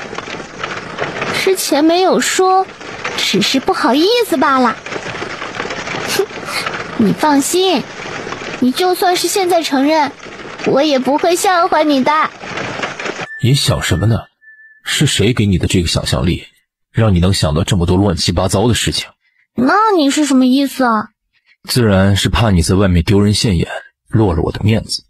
你现在丢的不仅仅是自己的脸，还是我世子府的脸。人家媳妇都是要归宁的，你什么时候跟我回楼家？本世子什么时候答应要跟你一起回去了？古往今来，女子回门，夫君都是要跟着的。你不跟我回去是什么道理？那是说的有感情的夫妻，你我二人谈何感情？我为何要跟你一起归宁？什么玩意儿？竟然能说出这样的话来，到底还是不是个男人？老娘今天舍命陪着狗男人去找账本，狗男人过河拆桥，拿到了账本就翻脸不认账，从未见过如此厚颜无耻之人。坐在对面的男人脸色越来越难看。世子，我们还是得做做样子吧，否则你也不好交代。如果还敢拒绝，本姑娘就当场找到借口和离。这样的男人他才不惯着呢。京城里的那些青年才俊，哪一个不比韩彦白强？原主真是昏了头，把我看上韩彦白这个狗。韩彦白额头上青筋暴起，脸色已经黑如锅底。你坐的离我远一点。娄七七脸色也变了，他哪有离他很近嘛？这个男人就是鸡蛋里挑骨头是吧？真是可笑，在韩彦白的心里就这么厌恶我吗？世子，是我当初不应该赖上你，现在你终于把你的心声说出来了。好啊，既然这样，我也没有回去的必要了。停车，我要下去。见娄七七的情绪如此激动，甚至想要下马车，韩彦白脸上的表情出现了一瞬间的皲裂。韩彦白，你这辈子就一个人在这里孤独终老吧！哼！说完，娄七七直接跳下了马车。世子，继续赶车吗？不用管他，让他一个人走回去。娄七七看着马车在自己的身边经过，韩彦白真的扔下我不管了？好好好，真的是好样的韩彦白。直到那辆熟悉的马车消失在视线里，娄七七这才端正了身子，继续往前走。把马车往回赶，去接夫人。世子，您这么做就对了。这女人呐，你越是和他们大吼大叫，他们越是不愿意听。世子您可能刚刚娶妻，对这方面还不懂。女人呐，往往不懂道理，只要男人服个软，很多事情都迎刃而解。不要以为他不知道，这个车夫就是个妻管严，家里的婆娘说一，他不敢喊二。大人，前面那个好像就是夫人，要不小的下去喊夫人一声，让夫人上马车。到时候您再软声细语的和夫人道个歉，这件事情就算解决了。夫妻都是床头打架床尾和，不然问题留到晚上，您的日子也不好过。马车里的气氛依旧格外沉寂，娄七七小心翼翼将手里的一只糖人递到了韩彦白的面前。分你一个。韩彦白的手鬼使神差地伸了过去，接过娄七七递过来的那个糖人。好了，这个糖人给你，那些银子我就不给你了。韩彦白瞬间有些后悔是怎么回事，他整整一个钱袋子就买了这样一个小小的糖人儿。你没觉得你手里那个糖人和你长得很像吗？这叫做缘分。如果我没有发现这个糖人，恐怕就落到别人手里了。你希望自己被别人吃了？所以你得感谢我，那些银子就算是感谢我的报酬了。韩彦白冷笑一声，并没有开口讨要银子。马车上僵硬的气氛渐渐得到了缓解，马车也悠悠地停在了世子府。帮我热些水来，我要沐浴。夫人，您是不是忘什么事儿了？我有什么大事忘记了？我怎么不记得？唐公子还在府上，他说你要是回来了，让奴婢通知您一声。小丫鬟们见状，一个个跟了上去。唐毅被安排在了世子府一个偏院里，娄七七赶过去的时候，刚好被韩彦白瞧见。韩彦白见他脚下生风，好看的眉头微皱，低声问跟在身边的侍卫：他这是要去做什么？世子，唐毅被安排在前面的一个院子。一听这话，韩彦白的脸色变了，抬脚跟了上去。你跟过来做什么？这是在本世子的府上，本世子哪里不能去？来到了唐毅所在的院子，看到唐毅一张惨白的脸，娄七七心中惊呼：我的个乖乖，他伤得这么重吗？这么帅的一张脸，可千万不能就这么挂掉呀！唐毅，你感觉身体怎么样？要不要紧？世子，我们还是把唐毅送去医馆吧，他伤得很重，这样下去也不是办法。哼，人是你救的，想送自己送好了。啊，不送吧。如果人要是死在我们府上，多晦气啊！把人抬上马车，送去京城最大的医馆。怎么了？跟你一起过去。不知道唐毅的伤到底怎么样了？那个大美男千万不能有事，这可是书里的关键人物。韩彦白冷眼斜了娄七七一眼，突然出声问道：你很在乎唐毅的伤势？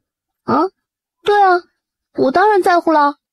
韩彦白的脸色瞬间气得铁黑，手里的茶盏差点被他捏碎。里面那位公子已经醒了，说想见一下娄姑娘。他丝毫没有去理会此时此刻韩彦白臭到极致的脸色。韩彦白手里的茶盏碎成了渣渣。娄七七去了里间，见唐毅的脸色虽然依旧苍白。听说你找我？对，我有一件很重要的事情想告诉你。哦？你凑近些，我说给你听。你以后离九王爷远些。前几日我去他府上，差点误入禁地，听见里面有哭声传来，他不简单。唐毅，这么重要的消息，你为什么告诉我？没有别的原因，我只是单纯的信任你，不想让你受伤害罢了。唐毅好像也不错。韩彦白挑开门帘走进来，刚好听到了这么一句，刚刚压下去的怒意瞬间在心里再次翻涌而上。韩彦白的脸色黑沉至极，明明已经挑开了门帘，可韩彦白并没有进来。隔空和唐毅的视线对上，他眸光一瞬间变得犀利冰冷。世子，您怎么不进去啊？夫人还在里面呢。韩彦白心中冷哼，娄七七肯定巴不得自己不要进去呢。世子，咱们现在就回去吗？夫人和唐公子还在里面呢。回府。既然娄七七那么喜欢和唐毅聊天，觉得唐毅那么好，那就让他留在这里。这边娄七七刚才想事情想得太过于投入，根本就没有发现韩彦白来过了。和唐毅聊得差不多，娄七七伸手轻轻拍了拍唐毅的肩膀，一副哥俩好的模样。谢谢你把这个消息告诉我，你放心，我绝对不会对外透露出去是你说的。我就知道相信你准没错。你好好休息，伤好之前就暂时住在济世堂，伤药什么的你不用担心，一共200两。什么狗男人，竟然把老娘一个人扔在这里，竟然还不解枕巾，好气啊！身上实在是没有什么银子能够拿出来，而面前的小药童又目光灼灼地望着自己，那眼神仿佛就是在说，你是不是想要赖账？娄七七在身上摸索了一番，随后把随身佩戴的一枚玉佩拿了出来。这枚玉佩是娄七七和韩彦白的合欢玉佩，可这会儿娄七七身上实在没有什么值钱的东西了，索性拿出玉佩递给了对面的小药童。我将这枚玉佩抵押在你这里，改日过来再赎回来，可以吗？可以，没有问题。娄七七回到家，直接去了韩彦白的院子。你家主子呢？刚才好端端的，怎么扔下我一个人就走啦？世子是接到重要的消息，回来处理公务的，走得太过匆忙，忘了通知夫人一声。世子在哪儿？那贴身侍卫指了指旁边的书房。世子，你在里面吗？我有事要和你说。哼，进来。你还记得回来？娄七七不知道韩彦白到底在想什么，大大方方地走了进来，自顾自地在他对面坐下。世子，明天是什么日子？你应该知道吧？什么日子？明儿是我归宁的日子。哦，你陪着我一起归宁。回来，我告诉你一个秘密，怎么样？我对你的秘密不感兴趣。哼，这话可是你说的。真的不感兴趣？过了这个村就没这店了。你不陪我归宁，是个秘密，我绝对不会告诉你的。说完，娄七七站起身，气哼哼地离开了韩彦白的书房。娄七七所说的秘密，难不成就是唐毅告诉他？这两人能有什么秘密？来人，世子，您有什么交代？按照这份单子去备一些礼品，今日之内必须全部备齐。世子，您不是说明日不陪着夫人一起归宁了吗？你很闲得慌。小的这就下去准备。第二日，娄七七一大早就吩咐丫鬟收拾东西，准备回娘家。世子这般忙碌，事务繁重，实在不必陪着我一起归宁。我一个人回去也是一样的。你既嫁进侯府，我就要给足你脸面。让你一人回门，这事要是传出去，还以为是我侯府待你不好呢。莫名其妙。娄七七还在心里面暗自生气呢。不要以为这么说，我就会把秘密说出来。晚了，就是晚了。娄七七故意坐到马车的另一侧，和韩彦白拉开了距离，就仿佛两个人根本不是夫妻，而是仇人一般。马车晃晃悠悠，不一会儿的功夫就赶到了国公府。怎么了？你父母应该在外面。他只说了这么一句话，可娄七七瞬间就明白了，到底是什么意思。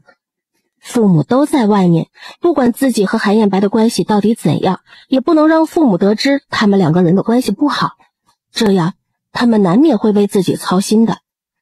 想到这里，娄七七一张明艳的小脸上洋溢起了甜美的笑容，随后伸手挽住了韩彦白的胳膊，由韩彦白搀扶着从马车上缓步走了下来。远远的看去，两人的模样完全像是初婚恩爱的小夫妻。下了马车，娄七七就看见娄家大大小小早就已经在门外等候了。莫名的，娄七七的眼眶有一些发酸。还不等娄七七上前，娄家夫妻迫不及待地走了过来。七七啊，你可算是回来了。娄七七见状，一把甩开了韩彦白，大步走过去，拥抱了自己的爹娘。爹娘，女儿好想你们，想到今日能回来看你们，昨夜都没睡好觉。你这不是胡闹吗？瞧瞧你这孩子，看上去憔悴了许多。娄承墨连忙上前。好了好了，都别在外面站着了。彦白呀，现在都是一家人了，快里面请。韩彦白微微朝着唐氏和娄承墨行了一礼，面上的表情谦逊得当。岳父岳母都是一家人，不必客气。随后韩彦白又回头冷声吩咐，将在马车上为岳父岳母备下的薄礼搬下来吧。听闻此言，娄承墨脸上的笑容多了一些。韩彦白过来竟然还知道备下礼物，看来是看重女儿的。这样女儿在侯府也不至于受了什么委屈。想想自己的宝贝女儿已经嫁人，娄承墨心里就是一阵的心疼和舍不得。母亲，您这么着急做什么？是不是有什么话想对我说？女儿啊，你跟娘说，你在侯府是不是受了什么委屈？怎么才几天没见，你就瘦了？娘就只有你这么一个宝贝女儿，你要是受了什么委屈，可一定要和娘说，大不了咱就和离。娄七七满脸汗颜，她刚出嫁几日啊，刚回门就被家里人劝和离，这算是怎么回事？但是唐氏绝对不会平白无故说这些话的，一定是有什么原因。娄七七轻声笑了笑，软声安慰，母亲，你胡思乱想什么呢？我哪里受什么委屈了？哪里受了？这几日我过得还不错。和离是肯定的，但是也不能冤枉了韩彦白，再来麻烦自己的爹娘。可唐氏却不听这些话，都已经事到如今了，女儿还如此倔强的死不承认。哎呀，母亲，好端端的，你怎么还哭上了呢？我没有骗你，我在侯府真的没受什么委屈，世子对我不错。哎呀，你快别哭了，你这一哭，女儿心里也不舒服，也想跟着你一起哭。被唐氏感染，娄七七的声音也带上了一丝丝的哭腔。见女儿这副模样，唐氏急忙地收住了自己的情绪，一本正经地开口道：你就别在这里骗娘了，娘早就都知道了。昨天光天化日之下，韩彦白那臭小子竟然直接把你扔在大街上，这事儿我和你爹早就已经知道了。他是世子又怎样，那也不能欺负我的宝贝闺女。你都被人这么欺负了，还不叫委屈？母亲，你误会了，昨日那是我和世子闹着玩的，他对我挺好的，他看着外表冷冰冰的，其实是外冷心热。今日归宁，他早早就惦记上了，还准备了很多礼物。你说他要是不看重我，怎会做这么多？彦白啊，不知我家七七这几日可有给你添麻烦？我这女儿从小就在我身边被娇惯长大，性子呀难免骄纵霸道了些，却是个极好的姑娘呀。岳父大人多虑了，七七很是贴心。可谁料到娄承墨听到这话，心里面咯噔了一下。母亲，你看我是那种能受委屈的人吗？如果我真的受了什么委屈，定会与你们说的。世子真的待我很不错。彦白，快入座吧。对，时辰不早了，都快入座。唐氏拉着娄七七的手，声音轻柔的道：七七啊，知道你今日回来，娘特地嘱咐厨房做了你爱吃的糖醋虾，还有酸菜鱼，快，你多吃一些。对，还有什么想吃的就跟爹爹说，爹爹呀现在就吩咐厨房去做。这些就够了，我又不是小孩子了，吃什么都行。韩彦白坐在首位上，看到他们一家人之间的相处模式，眼底不由自主地流露出一抹羡慕的神色。娄七七无奈，余光不经意之间瞥到韩彦白正朝这边看过来。世子，尝尝这个虾，很好吃的。哦，对，彦白不必客气，还有什么想加的菜呀，直接告诉我们。岳父大人客气了，这些就已经足够。外面突然来了一位嬷嬷。奴婢见过国公爷、国公夫人，见过世子爷、世子夫人。嬷嬷快请起。嬷嬷今日来，可是皇后娘娘有什么吩咐啊？皇后娘娘知道世子夫人今日回门，特意命老奴过来送一份贺礼。皇后娘娘不能出宫，就让老奴代劳，将这些礼品亲自转交到世子和世子夫人手上。那就谢过皇后娘娘了。谢谢姐姐，还惦记着我。姐姐最近身体可还好？等我过段日子就进宫探望姐姐。啊，娘娘最近一直在惦念世子夫人，如果您能进宫去探望，自然是最好不过。老奴来之前，皇后娘娘特意的交代了奴婢几句，要让奴婢一定要把话传到。皇后娘娘可有什么吩咐？娘娘说了，她是最疼爱世子夫人的，希望世子夫人以后日子过得顺遂。如果世子夫人受了什么委屈，皇后娘娘定会替她做主。还请嬷嬷回去转告皇后娘娘，让她大可放心，七七不会受委屈。娄七七只觉得自己后背一阵发凉，他那声音哪里是在保证啊，说出来的话明显已经带上了怒意。我让你带的话可都带到了，见到七七了。老奴已经将娘娘的话全部转达，也见到了世子夫人。那韩燕白和七七都说什么了？老奴可以看得出，世子夫人还是很维护世子的。娘娘，您就不必担心了，说不定两人关系真的很好呢。前2日，娄七七、韩燕白两人一起外出，而娄七七却被韩燕白扔在了街上。这件事情不单单传到了国公府，也传到了娄皇后耳中。那只是表面上的，实际上过得怎么样，只有他自己知道。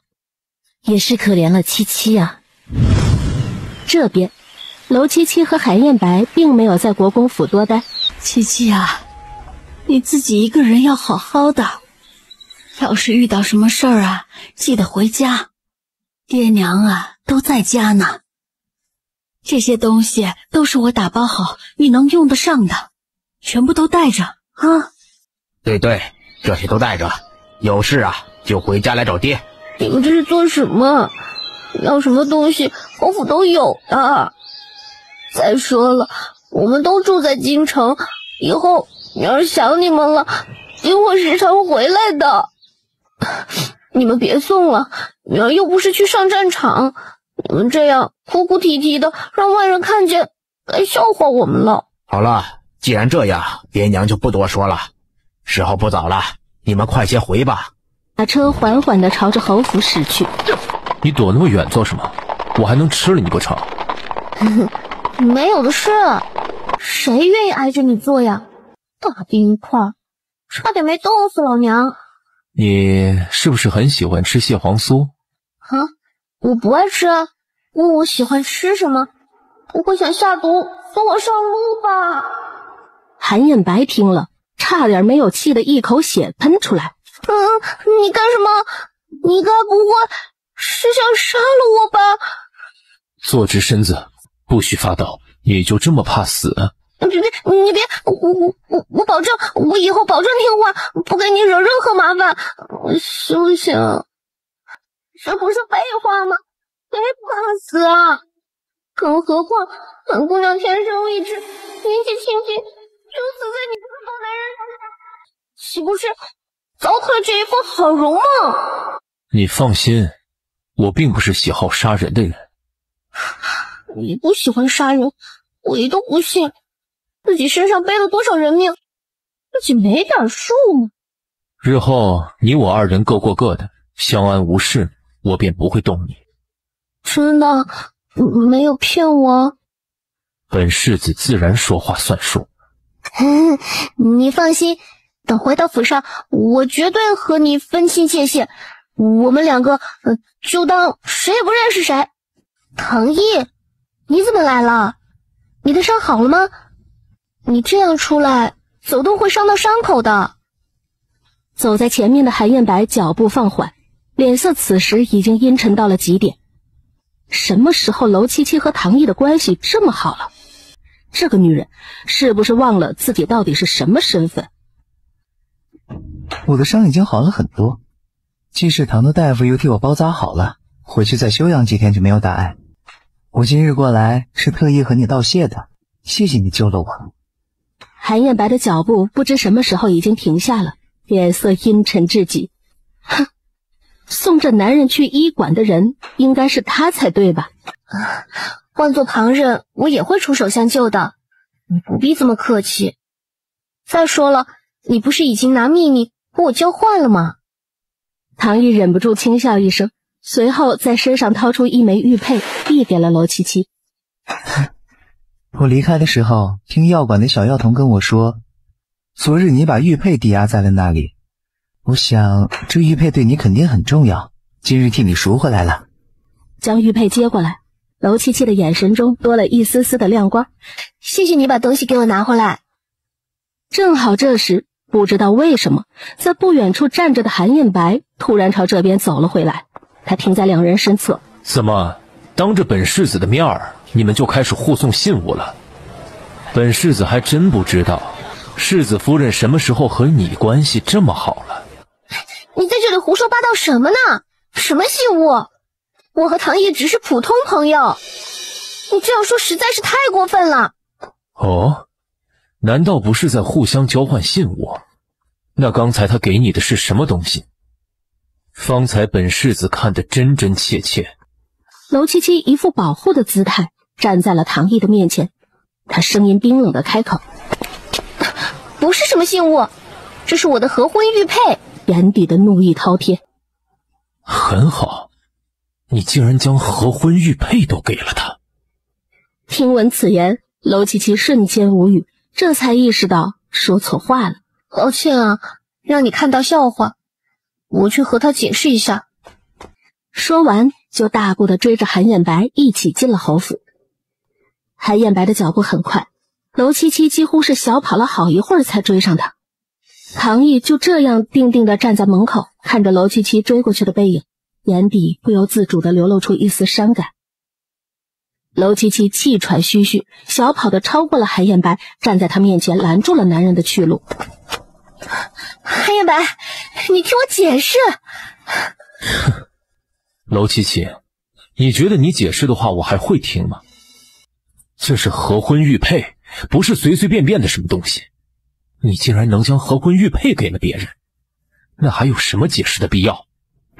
娄七七这次是真的急了，一把扯住了韩彦白的袖子。娄七七眼神愤怒地瞪着韩彦白。韩彦白，你这人什么意思？有必要吗？韩彦白为什么这么无理取闹，甚至比女人还可怕？既然都说了，你我二人互不相干，你不喜欢我，我也不喜欢你，你又何必在乎这些？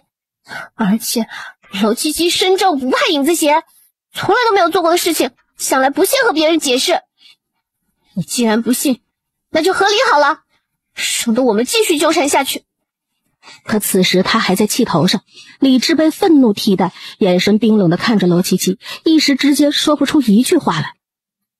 平常娄七七也会和自己生气，但大多数都是心口不一，甚至心里面还有很多稀奇古怪的想法。面对此时的娄七七的愤怒，韩彦白开始怀疑自己刚才真的误会了。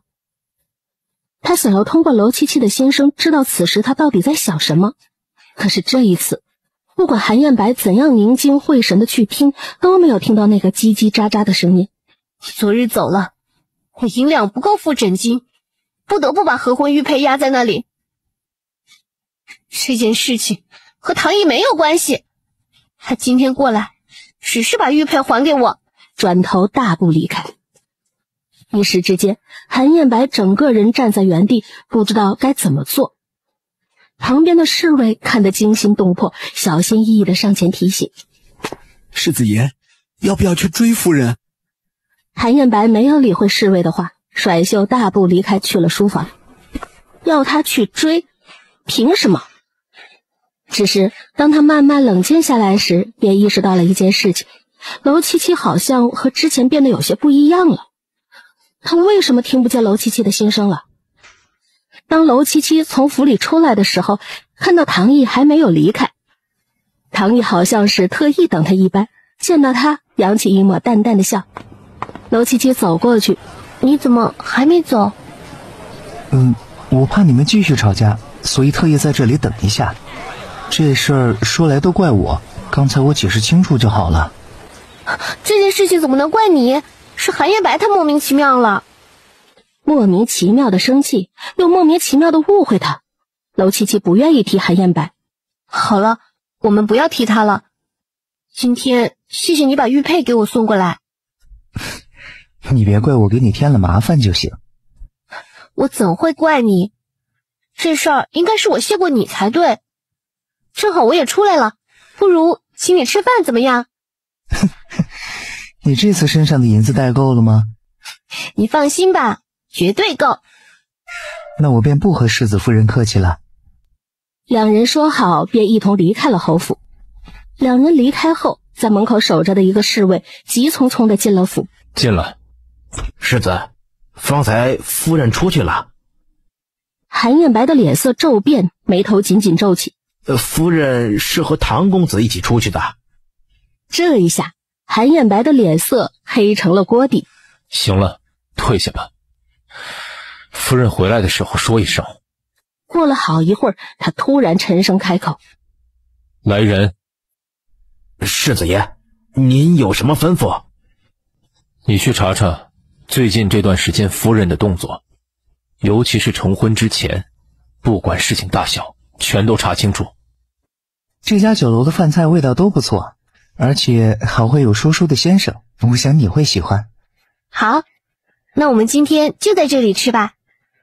你千万不要和我客气，今天我请客。既然世子夫人都已经这么说了，那我便就不客气了。不许客气，这顿饭就算是我感谢你的。两位客官，吃点什么，喝点什么？我们这里应有尽有，你们看看。我点了一些他们家的招牌，味道都很不错。你看看还有没有别的？麻烦上菜快一些。怎么了？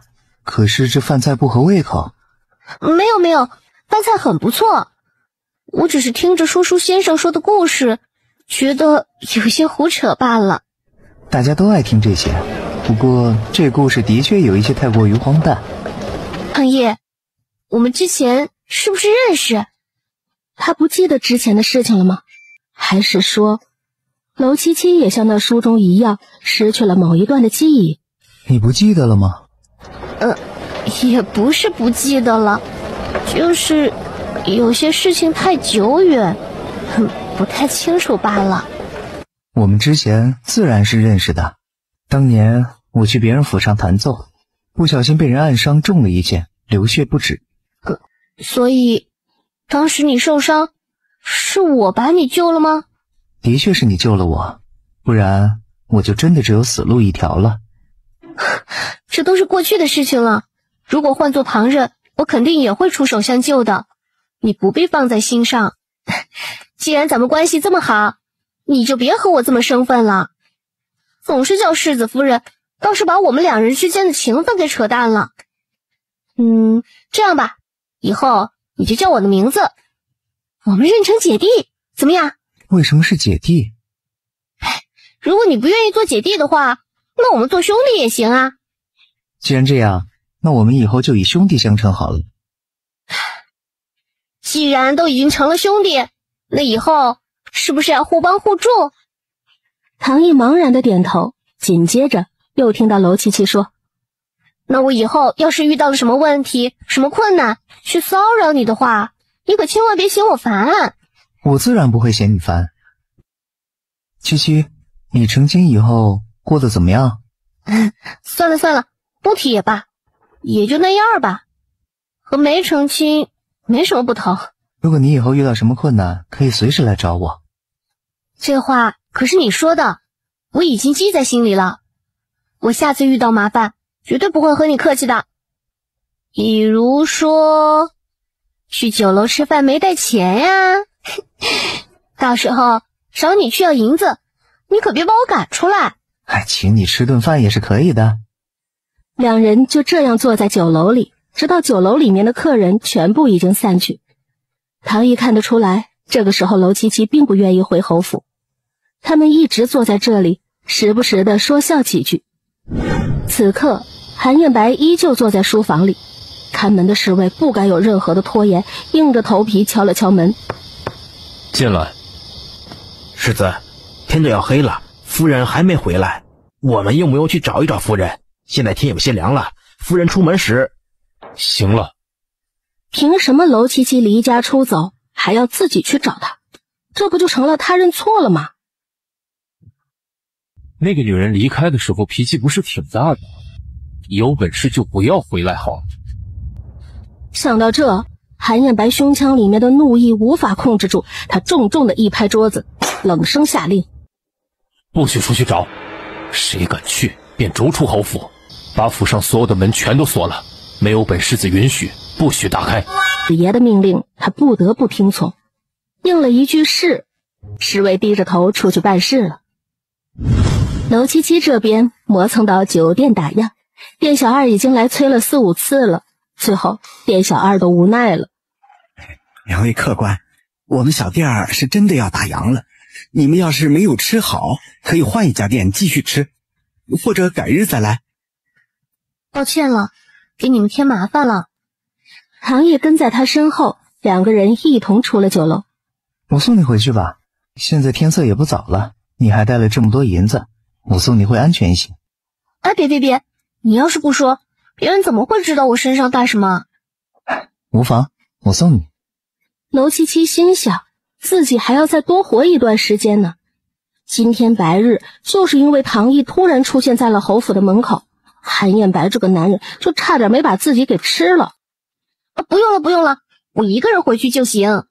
那你回去路上小心为上。好了，你也回去吧。谢谢你今天陪着我吃饭喝酒，陪着我聊天。可别忘了你答应我的话，从今以后我们就是兄弟了。自然不会忘。娄七七一个人悠哉地回到了侯府，就见侯府的大门紧闭。他咦了一声，然后大步向前，伸手在门上轻轻地叩了2声。怎么没有人？现在就落锁了？这群人不知道我还没回来吗？娄七七气哼哼地皱起了清秀的小眉头，随即敲门的声音更重了一些。有没有人？听没听见动静？过来的人给我把门打开。世子夫人，您就别喊了，把所有的门都关上，这是世子的意思。没有世子的吩咐，我们这些下人哪里敢开门啊？不如您今天晚上先找一家客栈凑合，等明日世子的气消了以后再回来。好啊，韩彦白，竟然敢让人把我关在外面！如果真的就这样灰溜溜的住着客栈，那我以后还要不要在侯府混了？以后那些侍卫丫鬟们见到我，岂不是都会觉得我是一个笑话，连一个男人都拿捏不了？七七动作利落地来到了西院的墙外，旁边刚好有堆起来的石头，他哼哧地爬了上去。因为之前就有一些功夫在这儿，爬墙这件小事对于娄七七来说根本就不算什么。2、3下，啪嗒一声，娄七七就跳到了墙头里面。韩彦白，想不到吧？几个门根本关不住本姑娘，你怎么了今天？难不成是上火了，眼睛不好？要是不舒服就回去休息，这里不用你伺候。说完，娄七七就大步条条地走进了房间。韩彦白此时此刻正坐在他的房间里，一双冰冷的眼睛正朝着他看过来。夫人，您这不能怪奴婢呢，奴婢刚才已经提醒过您了。你还知道回来了？怎么，方才可是去见你的奸夫了？你说的是什么话？少在这里胡说八道！我什么时候有奸夫了？你这个人说话的时候能不能讲点道理？不要乱往别人身上扣帽子。哦，不是吗？那为什么这么晚才回来？胡家系统，救命！宿主，我在。前段时间我带韩彦白一起归宁，现在是不是可以兑换奖励了？没错，系统检测到宿主的确完成了任务，现在可以兑换奖励。我要一把安眠药，而且是那种快速的安眠药，让人闻到以后能瞬间昏睡过去的迷药。好的，宿主，系统已经为你准备奖励。娄七七，我是不是早就说过，如果你敢招惹是非，我不会放过你。就在这时，娄七七的手里面突然多了一包粉末。娄七七知道这是在系统里面兑换出来的安眠药。没有，我根本就没有什么奸夫，我和唐毅只是普通朋友关系。再说了，我也告诉过你，我绝对不会不忠于这段感情的。只手撑到了墙壁上，直接将娄七七圈在了自己怀里。娄七七感觉只要是韩彦白一伸手就能够把自己给掐死了，伸手将手里面的粉末朝着韩彦白挥了过去。我都说了，没有就是没有。粉末全部在空中散开，迷迷糊糊间，韩彦白便感觉自己的身体不受控制，他朝着身后狠狠地栽了过去。这男人要怎么办？把他扔在这儿？系统，胡家系统，有没有办法把人弄走啊？他躺在这儿，我实在不敢睡觉。系统并没有给出任何的回应。哎呀，这不能怪我，我不是故意的，是一不小心而已。你醒来以后，千万不能拿这件事为难我啊！系统，没听见我说话吗？听没听见我的话？能不能帮忙啊？抱歉，宿主，你今天的兑换机会已经使用完毕。如果想要兑换，需等待12个时辰。我说你们系统是怎么回事？连这么一点小小的要求都不能满足宿主，要不要这么垃圾？我看你们是时候该升级一下了。垃圾迟早是要被淘汰的。没办法，实在是害怕，如果韩彦白第二天在地板上醒来，会把自己给掐死。可是，娄七七使出了全身的力气，拉着韩彦白起身，中途停顿了一下，力道不足，韩彦白的脑袋重重地撞到了地上。我的个乖乖啊，这可不能怪我，实在是你太重了。韩彦白平常看着身形比较消瘦，可却想要抬动起来却格外的费劲，费尽了千辛万苦之力，娄七七终于把韩彦白抬到了床榻之上。此时此刻的娄七七早就已经大汗淋漓了，韩彦白的身上到底有多少肉啊？为什么抬起来这么沉，堪比一头猪？这样想着，娄七七一双不安分的小手就悄悄地放到了韩彦白的胸膛之上。他就摸一下，摸一下的话，韩彦白应该不会发现吧。娄七七的小手就这样放在韩彦白的胸膛上，感受到了男人紧实的腹肌，娄七七的眼神里立马放出了光。韩彦白竟这么有料。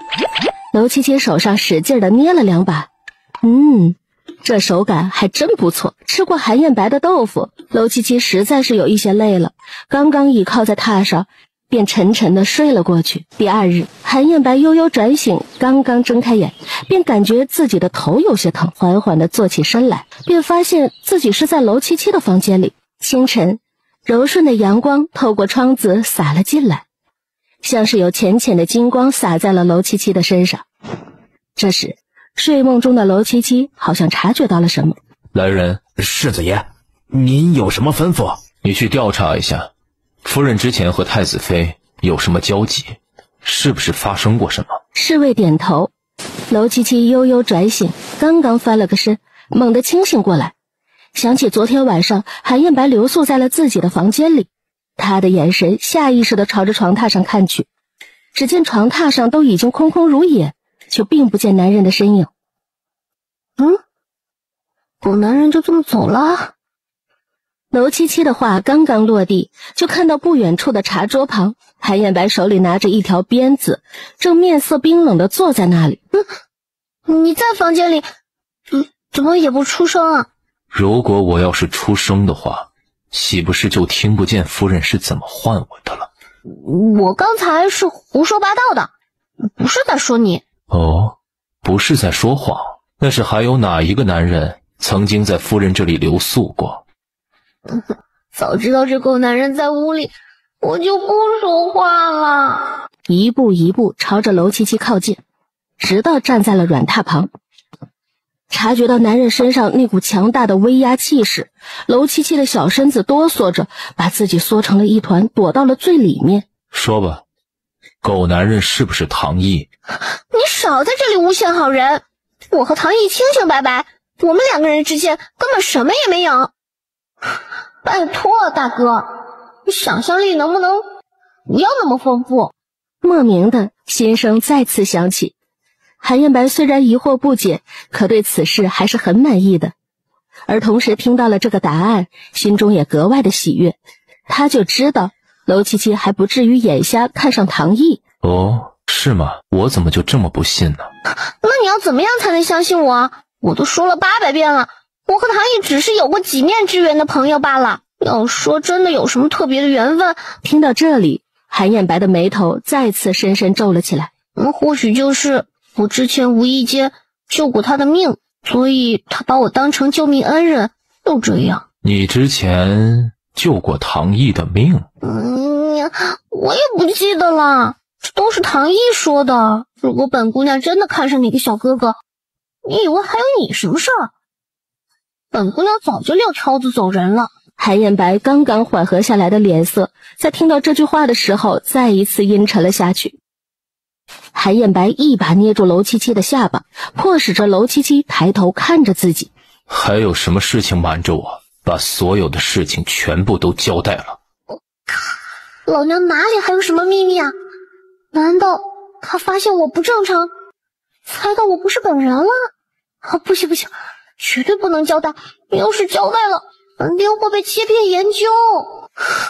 没有瞒着你什么。韩燕白手上的力道不由自主地加重，他一双深邃仿若寒冰的眸子里刻意地迸发出一抹狠戾。真不说？当然是不说了，说了就真的没命了。不说还能挣扎一下。你先放手，我。世子，陈公子前来拜访，世子可要见？就当娄七七觉得自己马上就要喘息不上来时，韩燕白突然松手，放开了他。这次就先饶过你，你最好是不要闹腾，不然。世子，陈公子说找您有重要的事情。韩燕白冷冷地看了娄七七一眼，大步地转身离开。哎呦，韩燕白这狗东西竟然真的下得去手，小命差点就此了结了。夫人，奴婢进来了。进来吧。夫人，咱们世子可真不错，一大早晨起来就惦记着您的吃食，早早就让奴婢们去准备了。你确定这是韩燕白那个狗男人吩咐的？是啊，这些都是世子特意嘱咐我们的。韩燕白的性情之所以会变得如此的别扭，是因为从小缺爱。年少时一些不好的经历养成了韩燕白阴沉的性子，也让他变得不善言语。但实际上，韩燕白只是长了一张冷冰冰的脸，待人还是很不错的。娄七七想到这里，疯狂地摇了摇头，伸出手来，在自己的小脸上拍了拍。娄七七，你怎么回事？你忘了那男人刚才是怎么对你的了？哼，还是尽早和离的好，他才不要一直受这份委屈呢。那夫人，您现在要不要吃饭呢？吃过饭，娄七七闲来无事，就悠闲地坐在院子里，想着接下来的剧情发展。可是，要怎样才能够和韩燕白和离呢？他和韩燕白的关系到两个家族，同时背后也牵扯到了各方的势力。如果潦潦草草的和离，很有可能是两个家族的血雨腥风。就在这时，突然有一个小丫鬟过来禀报：夫人，皇后娘娘身边的李嬷嬷过来了。还愣着干什么？还不赶紧去把李嬷嬷请进来！奴婢给世子夫人请安。李嬷嬷今日怎的想起过来了？可是姐姐有什么话要传给我？的确是。皇后娘娘最近在宫中格外思念世子夫人，所以想要请夫人进宫中去坐一坐。娄七七心中瞬间警铃大响，娄七七哎呦一声，身子就朝着旁边歪了过去，急忙撑住了旁边的茶桌，这才稳住了身子。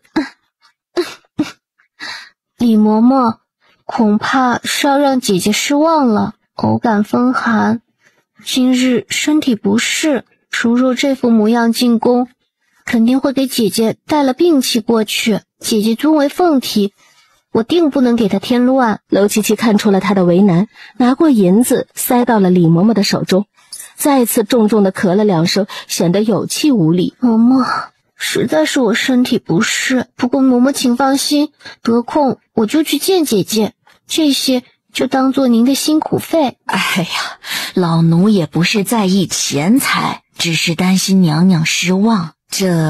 既然夫人身子抱恙，一定要好好休养，娘娘不会怪罪于您的。老奴就先回宫中复命了。送走了李嬷嬷，娄七七心中稍微松了口气。这边怎么就你一人回来？小妹怎么没有跟着你一起过来？李嬷嬷不敢有丝毫的隐瞒，将话从头到尾复述了一遍。小妹病了，可严重，这韩世子是怎么照顾小妹的？真是个不靠谱的。不行，我实在是不放心。更衣，本宫去禀明皇上，本宫要出宫，亲自去看小妹。这边娄七七正绞尽脑汁想着该怎么和韩燕白和离。夫人，皇后娘娘来了。小妹，听李嬷嬷说你身子不舒服，要不要紧？娄七七瞬间猛烈地咳嗽了2声，让姐姐担心了。我没事，就是昨天晚上受了风寒，并不碍事。姐姐怎么过来了？出宫不容易吧？还不是听说你这病了，我心里着急。御医随后就到，也不知道这韩世子是干什么吃的，自家夫人身体不舒服都不知道照顾。姐姐真的无碍，已经吃药了，不劳烦太医，很快就好了。小妹，嫁给韩世子，你可觉得委屈？如果他对你不好，你一定要告诉我，姐姐替你做主。可就在这时，脑海里突然响起了系统的声音：宿主，如果您真想和韩燕白和离，可以求助皇后。听到这个声音，娄七七的眼神几乎掩饰不住的闪了闪。姐，还是你对我最好了。姐姐，你可一定要为我做主。我后悔了，我想和离，每日在这府中，我感觉度日如年，没有一丝的快乐可言。娄皇后听到这些话，再次震惊不已。我真的后悔了，姐姐，这样的日子还不如让我死了算了。只见此时的娄皇后眉头紧紧皱起。小妹，姐姐自然最心疼你，可你真的想好了吗？与子和离可不好过。小妹，你的这些委屈姐姐都懂，可你喜欢了他这么久，真的要放弃吗？既然都懂，就赶紧给我做主，让我和韩燕白和离，这样我就可以恢复自由了。求求啦！小妹啊，姐姐不支持你和离，受委屈找我做主就好，和离的话对你太不好。小妹，姐姐知道你过得艰辛，但你好不容易达成所愿，又何必委屈自己去和离？这事以后就不要再提了。不管怎样，你和韩燕白是不能和离的。但是日后他让你受了什么委屈，你就尽管来宫里找姐姐，姐姐替你做主。姐姐，刚才是我胡闹了，让你担心了。小妹，姐姐永远站在你身后的。这边，韩燕白刚刚回到府上，便听到门口的侍卫禀告：世子，皇后娘娘来了。娄皇后这个时候来做什么？娄七七和娄皇后两人正说着闲话，余光不经意间一瞥，便见到一抹高大的身影朝这边走来。见过皇后娘娘。都是自家人，现又不在宫中，不必如此多虑。韩世子，本宫知你公务繁忙，但不管怎样，要抽出时间来陪陪家里人，不要忘了家里还有一个美娇妻啊。臣谨遵娘娘教诲。日子是你们2个人过，都好好的，有什么事就进宫来找姐姐。行了，不打扰你们小2口了，本宫也该回宫了。李嬷嬷，我们回去吧。是，娘娘。望着抹背影渐渐的离开，娄七七的眼泪再也控制不住，顺着眼角滑了下来。韩燕白转过身来，刚好就看到娄七七泪流满面的模样。韩燕白还从未见过娄七七掉过眼泪，见他这副模样，心里莫名没来由的一怔，然后大步走上去，声音硬邦邦的问：你哭什么？我想家，想哭不行了。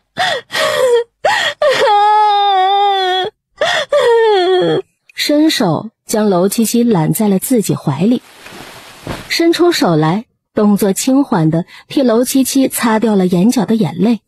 这动作让娄七七整个人的身体都僵住了，鼻息之间全部都是韩燕白的味道。娄七七整个人一动也不敢动，他这是做什么？韩燕白替娄七七擦掉了眼泪，莫名耳根有一些发红，声音变得有些不一样。好了，都这么大人了，别哭了。你要是真想家，那便抽段时间回家去住一住。既然都在京城，没有什么不可以的。我们府上也没有那么严格的规矩。他这是在安慰我。他也会说这么长的一段话哦。你吃过饭了吗？要不要？还没吃过。你既然没吃呢，就一起留下来吃饭吧，正好也让你尝尝我的手艺。和你说啊，我的手艺可不一般，并不是什么人都能够尝得到的。哦，是吗？那是本世子的福分了。当然是你的福分了。怎么样，我做的菜味道还不错吧？味道不错。那你多吃一点，我可不是每天都会给你做饭吃的。吃过饭后，韩彦白并没有着急离开。对了，过几日我带你去九王府拜访，你提前做好准备。为什么要去九王爷府上拜访？没别的事情，就是简单的拜访。我能不能不去呀？去就去吧，你等我做什么？书中写九王爷倒是挺帅的，上次在密室也没看真切，只可惜了，是个大反派。帅？这个女人的眼里只有那人帅不帅？怎么不想想之前被吓成了什么模样？你看什么呢？我知道我长得漂亮，也不用你这样看着吧。韩彦白的嘴角猛地抽了抽。接下来的这几天，每天都在院子里躺尸。娄七七突然有一些怀念现代的酸辣粉。不行，我今天一定要吃上酸辣粉。哼！说着，娄七七兴冲冲地冲进了厨房。厨房里有不少小丫鬟在忙碌着，准备着今天中午的吃食。娄七七走进来以后，有小丫鬟和她打招呼：“世子夫人，您是有什么吩咐吗？你想要吃什么可以告诉奴婢，奴婢们做。”不用，你们都去忙自己的，我自己来就行。有着前世储备的经验，做一次酸辣粉应该不是问题吧？娄七七在心里面狐疑地想着，然后就开始干起来了。只是在点火的时候把娄七七给难住了。在那个时代，大家都是用燃气灶的，但好在娄七七狠狠折腾了一番，最后还是把火给点着了。大火灭了，娄七七就一个劲儿地往里面添柴，可是里面的柴火太多，一不小心就掉出来了一根。外面扔着的一些碎柴，就这样着火的一根燃着了另外的一根。等娄七七再反应过来的时候，她的裙子都已经被烧出了一个大窟窿。这边的小丫鬟们都在忙碌着手里面的事情，根本就没有理会娄七七。娄七七见状，吓得尖叫出声：“怎么着火了？快点，快来点水！”周围忙碌的小丫鬟们纷纷朝这边看了过来，只是这几个小丫鬟谁也没有动，都纷纷一副看热闹的模样。其中一个为首的小丫鬟更是冷冷地嗤笑一声，语气格外的不屑：“世子夫人根本就不会烧火，难怪世子根本就不来她院子里。既然世子夫人什么也不会，何必来厨房给我们添麻烦呢？”娄七七惊慌地抖掉裙子上燃着的火焰，然后又端了一盆水，将燃着的木柴泼灭。她这一次是彻底的歇了要吃酸辣粉的心思。只是当她听到了那个小丫鬟所说的话以后，脸上的表情瞬间就变了。“刚才那些话可是你说的？”“早就看你不顺眼了，更何况只是一个不受宠的主子，说了又能怎么样？”“对，刚才的话的确是我说的。敢问夫人，我刚才的话说的不对吗？世子夫人既然没有那个本事，就不要来这里添乱，平白给我们这些人增添麻烦。”“增添麻烦？”“来人，把这丫鬟带下去，家法伺候。今天我就让你看看，谁才是这个家里的女主人，什么样的身份就应该做什么样的事。你们既然身为丫鬟，就应该知道自己的本分和职责。什么时候轮到一个小丫鬟来说主子的不是了？”其余的小丫鬟们跪在地上，一个个蜷缩着垂着头，谁也不敢抬头。娄七七瞬间没了心思，转头回到了自己的房间里。只是外面的这场闹剧并没有停止。“秋姐姐，世子夫人真的是太过分了，怎么能打你呢？她也不看看，想想你在咱们侯府待了多少年。”“要说早，你才是来世子府最早的。您刚才说的又不是假话，怎么就要惩罚你了？”“你们不知道吧？其实咱们世子看上的根本就不是他，是他自己倒贴上来的。还有脸称女主人。世子夫人，你真的不管管这些人吗？他们真的是越来越大胆了。夫人您什么身份？不管是嫁没嫁人之前，都不是他们能乱诋毁的。别气，他们这张嘴迟早是要吃亏的。韩燕白来娄七七的院子，想要再和他说说去九王爷府上的事，可没料到一只脚还没有踏进来，便听到一群小丫鬟叽叽喳喳的，嘴里面说的全部都是诋毁娄七七的话，随后便抬脚大步的走了进去。谁允许你们在主子背后胡乱议论的？侯府不留这样多事的丫鬟，把这些人都带走卖了。世子，奴婢们知错了，奴婢们以后再也不在背后议论主子了。再给奴婢一次机会吧，奴婢真的知道错了。还等什么呢？还不赶紧动手！你是不是傻的？那些丫鬟们都骑到你头上了，难道你就不知道惩治他们吗？就连你都欺负我，小丫鬟们看到了，自然有样学样喽。这话瞬间堵住了男人，让他哑口无言。我已经将那些丫鬟们全都打发了，以后你的院子里不会有人再说闲话，以后想立威就立，别忘了你才是本世子的夫人。既然我是你的夫君，在这个府上只要你老实，自然会为你撑腰。所以以后不管怎样，你想做什么就去做，不用顾忌那么多。娄七七像是傻了一样站在原地。你说韩燕白是不是疯了？为什么突然之间对我这么好？是黄鼠狼给鸡拜年？我觉得有可能，不然就是这男人脑子坏了。你好好的准备准备，我们明天就去九王府。韩燕白为什么非要去探望九王爷？难不成他想和九王爷合谋？这不应该啊。宿主有新任务。什么任务啊？宿主必须在韩燕白在拜访九王爷的时候帮忙养护，使其不被九王爷怀疑。只见男人此时正一脸的墨色，慢条斯理地品着茶，让人看不透他心里面到底在想什么。娄七七轻轻地咳了一声，继续追唤系统。那如果我这次能顺利完成任务的话，有什么奖励吗？怎么了？你不乐意陪我一起去吗？我们前天明明说好的。当然没有了。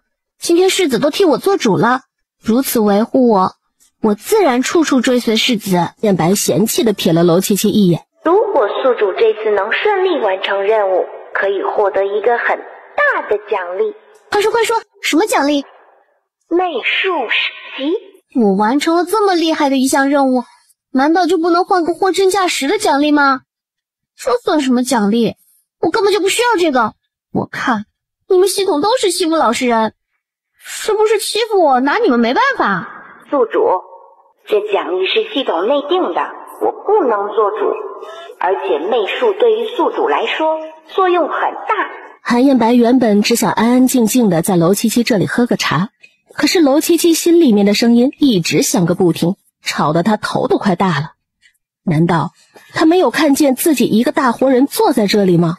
竟然在心里面自言自语，也不愿意和他过来多说一句话。哼，韩燕白这是怎么啦？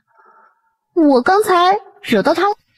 韩燕白这边甩甩袖子离开后，便回了书房。进来。世子，您让手下调查的，手下都已经调查清楚了。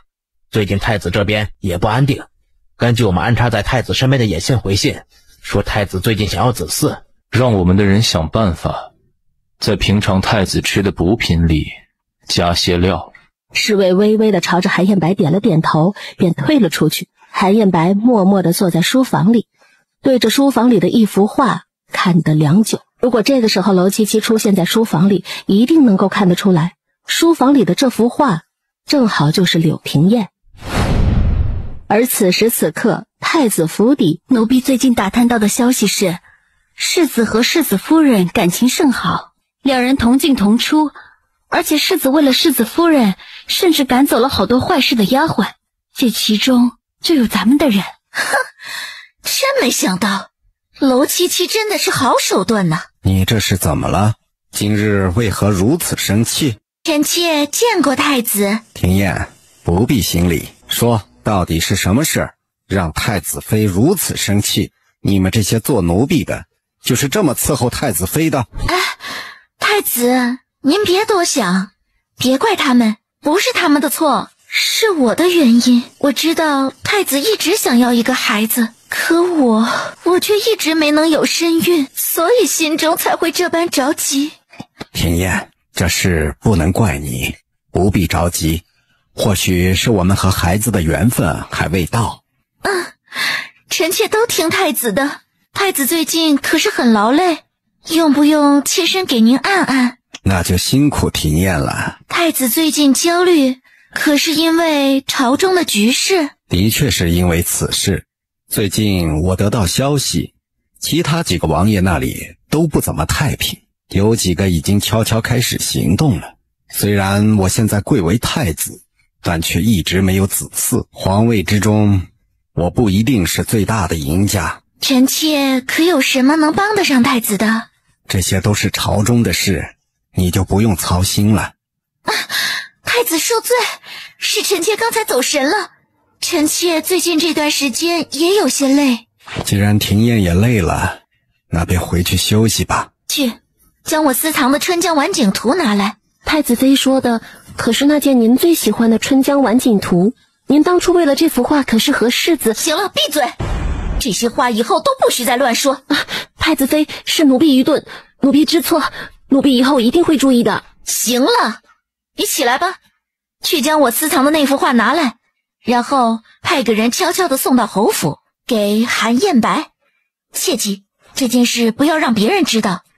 短短半天的时间，这幅画就从太子府落到了韩燕白的手中。当韩燕白在拿到这幅画的时候，正在书房里面处理公务。听说是太子妃送来的东西，韩燕白还微微的一愣。太子妃送来的什么东西？韩燕白的眉心微跳，随后将画轴打开，便看到了一幅精致的春江晚景图。恍惚之间，像是有什么画面在韩燕白的脑海里闪过，但只不过是一瞬间。韩燕白眉头深深地蹙了起来，转头看向过来送画轴的那人，冷声开口问：送画那人除了送画以外，可还说了其他的？并未说其他，那人只是让小的将这幅画转交给世子。行了，你下去吧。坐在书房里，韩燕白目光沉沉地看着那幅画，他将那幅春江晚景图收了起来，然后便去了楼七七的院子。见过世子。韩燕白怎么这个时候过来了？他刚才不是怒气冲冲地走了吗？这男人真是奇怪。世子怎么又回来了？如果没事，本世子就不能来坐坐吗？当然能来。夫人，奴婢刚才看见太子妃的人。果不其然，原女主根本就不会放过韩燕白。这2天只怕还有纠葛。韩燕白再次在楼七七的心中听到了原女主这几个字。这柳庭燕还真是能作妖，一边仗着太子妃的位置，一边又要吊着韩燕白。你好像对太子妃有很大的意见。他是怎么知道的？我表现得这么明显吗？前段时间你睡觉，晚上做梦都在骂他。真的做梦都在骂柳庭燕了，还被柳庭燕这个老情人给听见了。天哪，难道雷劈死我吗？老情人这3个字让韩燕白的心里很不舒服。虽然曾经他和柳庭燕的关系不错，但现在他已娶妻，柳庭燕也已经嫁给了太子，两人根本就是不可能的。楼七七为什么又非要认定他和柳庭燕之间有什么呢？你和他有什么恩怨？你真想知道？我对太子妃有意见是有原因的。你看啊，太子妃之前是不是对你特别好？可是转眼她就嫁给了太子，你懂我这些话的意思吧？见韩燕白脸上的表情没有丝毫变化，哎呀，你怎么就不明白呢？你有话就直说，不用在这里吞吞吐吐。这可是你说的啊，可别一会儿我说出什么不好听的话来，你又要怪我。尽管说就是。我觉得太子妃这个人品有问题，就是传说中的渣女。她一边吊着你，一边当太子妃。如果她还来联系你，肯定就是为了利用你。这样的女人心里只有自己，你千万别被骗了，你到时候被人家骗得连裤衩都不剩了，还给人数钱。不过蓝燕白这个大情种，十有八九会被那个女人骗到底。够了，不用说了。韩燕白突然怒吼一声，面色阴沉地站了起来。这副模样瞬间吓得楼七七闭上了嘴，一个字也不敢多说。可楼七七心里的活动依旧没有停下。唉，我都说了，早知道刚才就不嘴快了。果然，柳庭燕依旧是韩燕白心里的白月光。只是你把人家当白月光，人家把你当垫脚石，真是可怜哦。这些话一字不落地落入了韩燕白的耳中，让他的脸色愈发的难看。韩燕白气得脸色阴沉，使劲甩了一下袖子，面无表情地说：行了，这种话以后不许再说。刘七七望着男人的背影，茫然地点了点头，随后又委屈地撇了撇嘴。我说实话还不高兴了，真没见过这样阴晴不定的男人。世子，您方才是又和夫人吵架了吗？既然如此，您为什么不找个机会和世子夫人离呢？和离？这不是如了那个女人的意，而且还不能继续知道接下来发生的事情。楼七七脚步匆匆地赶到了韩燕白的院子，刚一靠近，便听到了这样一番话：和离？没那么简单。以后这样的事情不必再提了，本世子暂时还没有想过和离。韩燕白嘴上是这么说，可脑海里面浮现的全都是楼七七的一颦一笑。不知什么时候起，这个女人就这样悄悄地住进了他的心里。这样的话不是你能说的，以后注意一些，我不想再听到类似的话。世子，是属下逾越了。只是躲在一旁偷听的楼七七，韩燕白竟然从来没想过和离，那我和离的期望岂不是要落空了？夫人，这是在为什么事情忧心？还能为什么？当然是因为韩燕白喽。夫人可是因为惹世子生气的事情在烦心，那不如去哄一哄世子，把世子的心情哄好了，不就什么事儿也没有了吗？楼七七一双清澈的眸子闪了闪，当即一拍桌子：对呀，我要是把韩燕白哄高兴了，说不定他就答应我了。夫人，最近这段时间世子公务繁忙，身体肯定会很劳累，夫人不如送些汤去。还是春桃你有主意。你现在就让厨房的人炖一些鸡汤，一会儿我亲自送过去。鸡汤熬好后，楼七七便端着这一盅鸡汤去了韩燕白的院子。怎么这么晚了，还在处理事情？虽然公务要紧，但也要注意身体呀。正好我替你熬了一些鸡汤，你快趁热喝了吧。说完，楼七七便小心翼翼地将鸡汤摆放在了桌案上。楼七七刚放下鸡汤，抬头便对上了韩燕白那双质疑的眸子。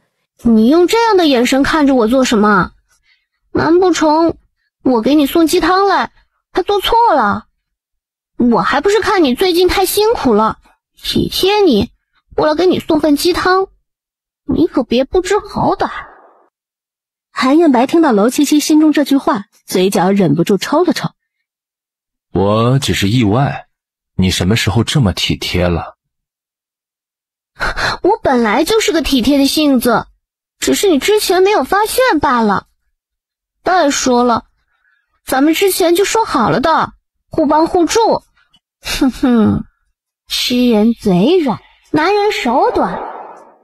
现在韩燕白喝了我的汤，到时候我提点小要求，应该不过分吧？楼七七在心里自己给了自己答案，这个当然不过分。韩燕白，你这是怎么啦？是不是我送给你的鸡汤太好喝了？好喝？真是太好喝了。韩燕白的声音仿佛像是从牙缝里面传出来的一般，他伸手一把扯过楼七七，猝不及防的，楼七七便被男人扯到了怀里。当楼七七靠近韩燕白时，很快就察觉到了男人身上的温度高得要命，就连韩燕白的呼吸也是滚烫的。一下子楼七七的心里就有一些慌了，他伸手去推韩燕白，眼神里多了一丝恐慌。世子，你耍流氓！啊，这种男人该不会是要兽性大发了吧？韩燕白冷笑两声，拼命地压制着身体里的火气。我耍流氓？耍流氓的不是你吗？楼七七觉得更加茫然，他双臂用力想要挣脱开韩燕白，可是男人的力气极大，楼七七根本就挣脱不开。你少在这里胡说八道！我怎么就耍流氓了？楼七七不安地在韩燕白的怀里面扭动着，可是就是因为这动作，就仿佛像是在韩燕白的心里点了一把火，顿时把那股欲望烧得愈演愈烈。韩燕白忍不住冷嗤一声，拦腰将他抱起，直接大步朝着床榻走去。既然忍不住，那便没有继续忍下去的必要。不是他给他下的药吗？那今天他就满足他。不是你耍流氓，那你为什么要在刚才的鸡汤里下药？这话顿时给了楼七七当头一棒，楼七七全然不知，此时此刻眼神变得更加茫然。你说什么呢？我根本就不知道什么下药，我没有在鸡汤里下药。狮子，你可千万别冲动了！你听我解释，事情不是你想的那样。可韩燕白身体被欲望支配着，根本就听不进去此时此刻楼七七所说的话，将楼七七重重地摔在床榻上。韩燕白俯身压了上来。解释？有什么好解释的？既然你这么想，那我不介意满足你。系统，救命啊！这男人兽性大发了，我现在要怎么办？宿主可以使用媚术。我呸！垃圾系统，你是不是想坑我？不要以为我不知道媚术到底是干什么用的，我连现在需要的不是媚术。如果使用媚术，那岂不就是干柴碰烈火？好在楼七七的脑袋还没有锈住，他瞬间反应过来，他心里面冲着系统大喊：给我一包迷药，快！很快就有一包迷药出现在了楼七七的手中。上次楼七七就用过这种迷药，迷晕了韩燕白。这一次楼七七也毫不犹豫，拿着迷药就朝着韩燕白撒了过去。原本压在楼七七身上的男人，在嗅到那粉末之后，整个人一下子砸了下去。春桃正焦灼不安地在院子里踱步，转头便看到楼七七出现在他身后。夫人，您怎么回来了？说吧，到底是怎么回事？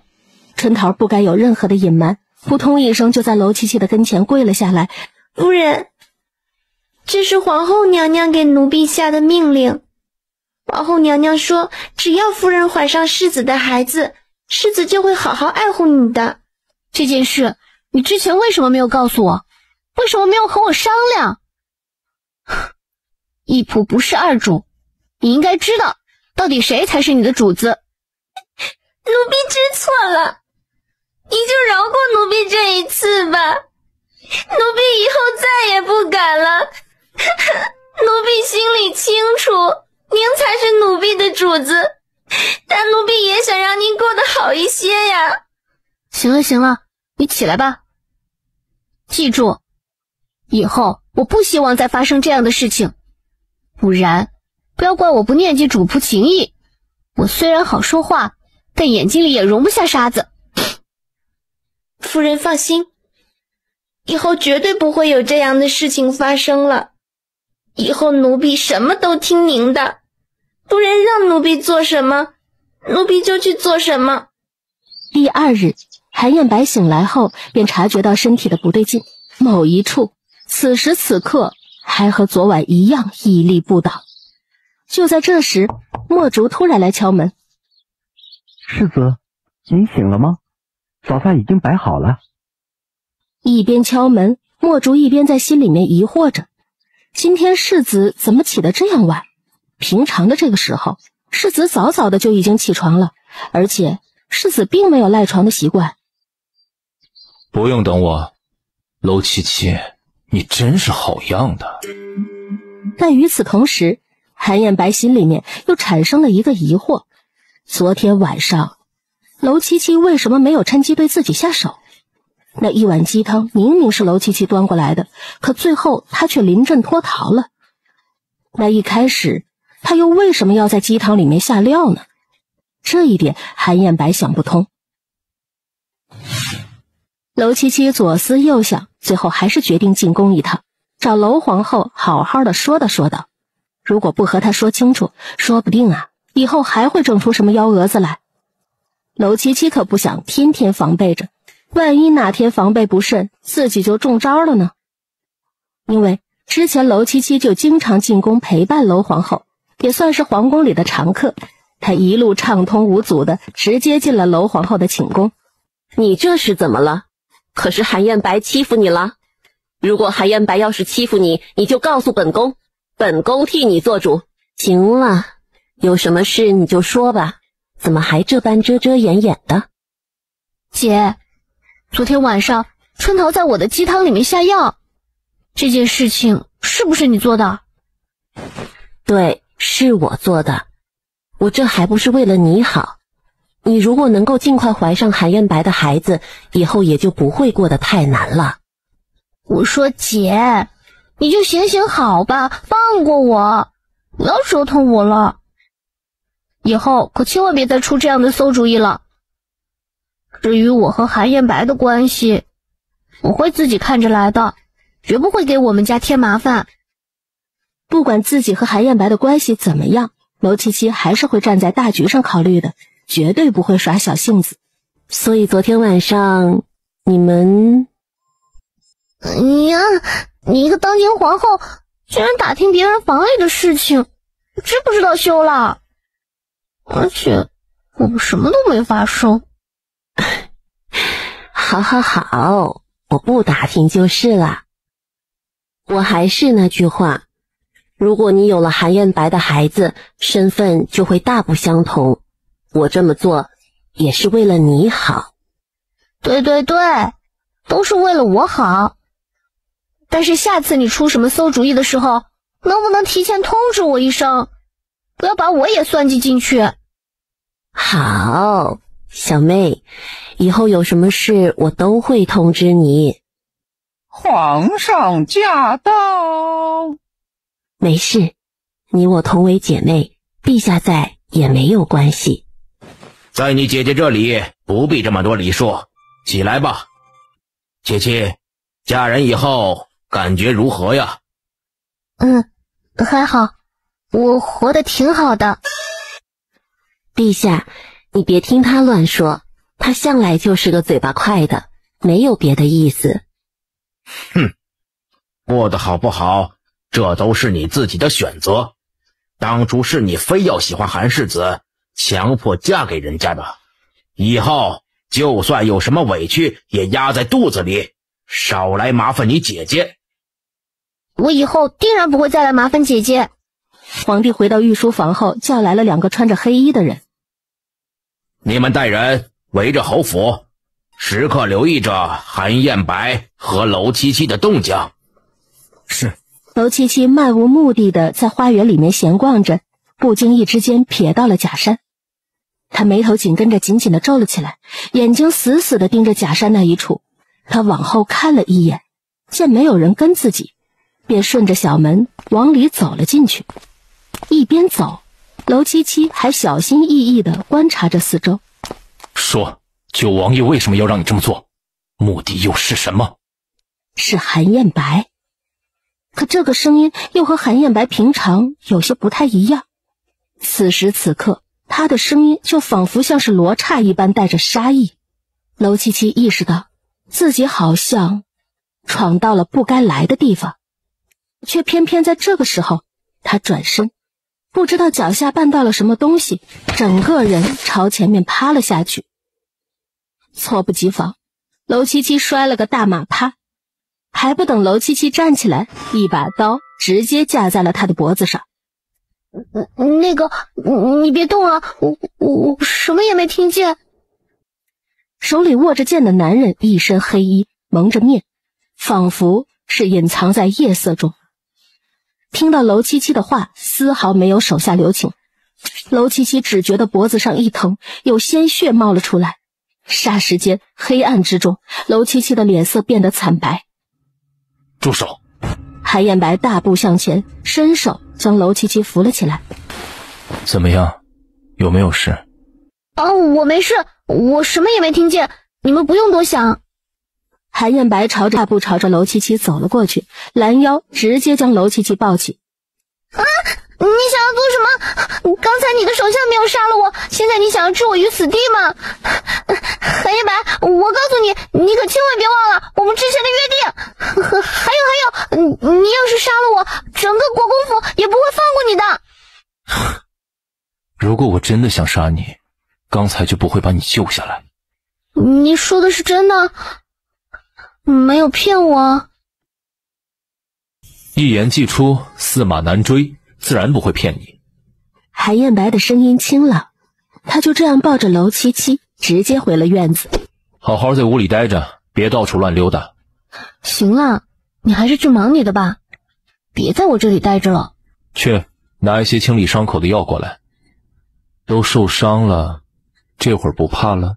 哎呀，和差点没了小命相比，受伤有什么好怕的？小丫鬟的动作很快，匆匆忙忙的拿着清理伤口的药就走了进来。夫人，好端端的怎么受伤了？你疼不疼？奴婢现在就帮您处理。把这些东西给我吧，你可以下去了。做好了，我帮你清理伤口。那你动作轻点啊。好了，今天晚上睡觉的时候注意一些，不要用手摸到。明天先不要碰水。整个过程，娄七七真的丝毫没有感觉到疼，她下意识的就想要伸手去摸，一把被韩燕白的手给打了下来。刚说了不能摸。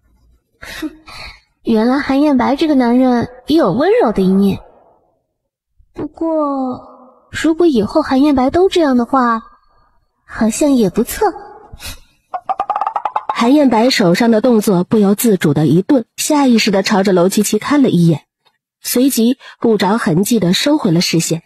只是在娄七七看不见的地方，男人的唇角无声无息的勾了勾。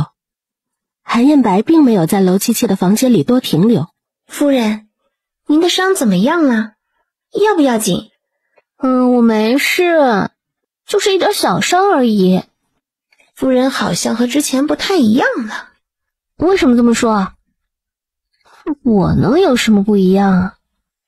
之前夫人还是国公府的小姐时，受点小伤都要哭好久的鼻子，现在好像换了一个人，这次受伤竟然一点也没怕。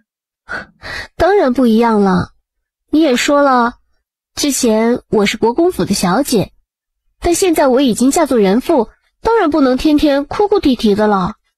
春桃听了后觉得非常有道理，忙不迭的点了点头。夫人说的是，不过夫人在奴婢的心中一直都是当初的小姐。翌日，娄七七一直等着韩燕白带自己去九王府，但自从上一次突然变了时间后，去九王府上的时间便一直没有定下来。夫人，府上的三小姐婚期已经定下来了，夫人想要请您回国公府一趟。母亲，我回来了。七七啊，你终于回来了。三姐姐是一个庶女，在这个嫡庶分明的年代，不是很受宠爱的，也不知道她选了一个什么样的夫家。母亲，可是出了什么事？脸色怎么这么难看？可是身体不舒服。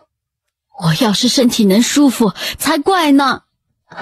我方才听说三姐姐的婚事已经定下了，而且婚期也已经定了，这事儿是真的吗？怎么这么突然？还不是他不知羞，勾搭上了人家侯府庶子，现如今已经怀了身孕，我们国公府的脸面都要被他这个不知羞耻的东西给丢尽了。这消息要是传出去，我们国公府的姑娘未婚先孕，那些人会怎么看待咱们？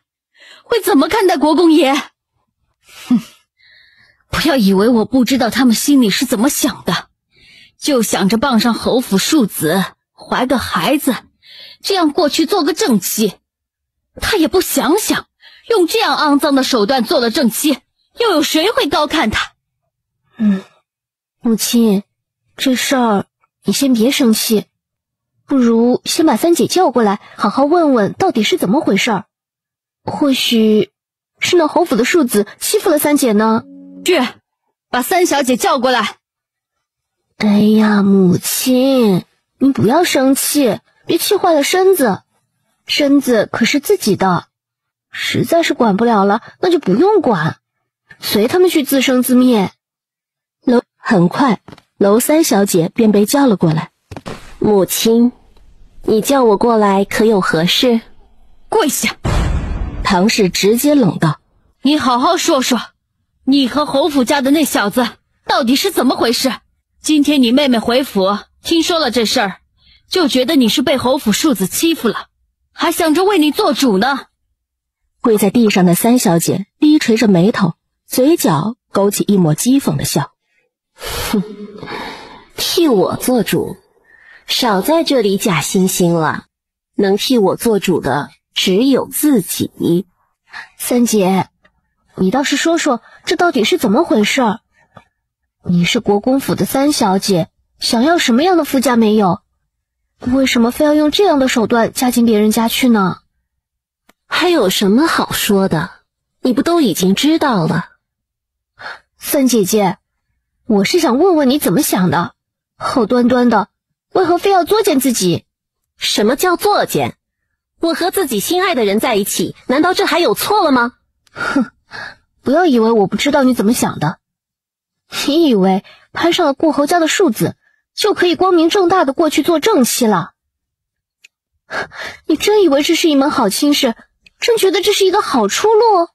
哼，你这样做，无非就是看上了顾侯家的家世，可你也不想想，顾侯家的一个庶子，你就算是嫁过去又能怎样？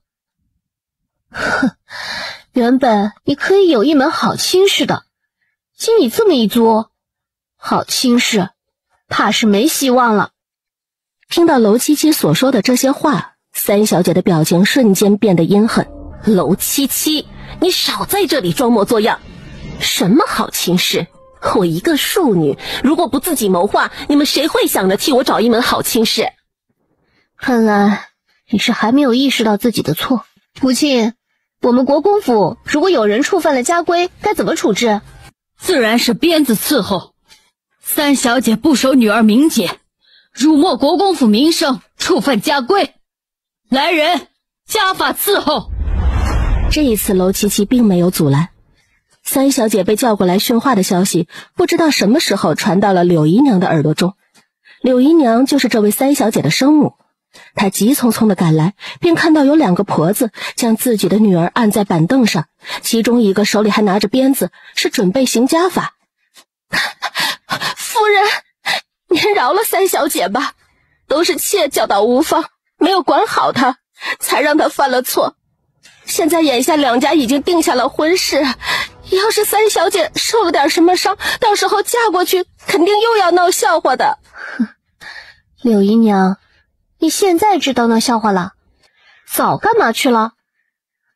三姐一直养在你的手中，她做出这样的事情来，你也有责任。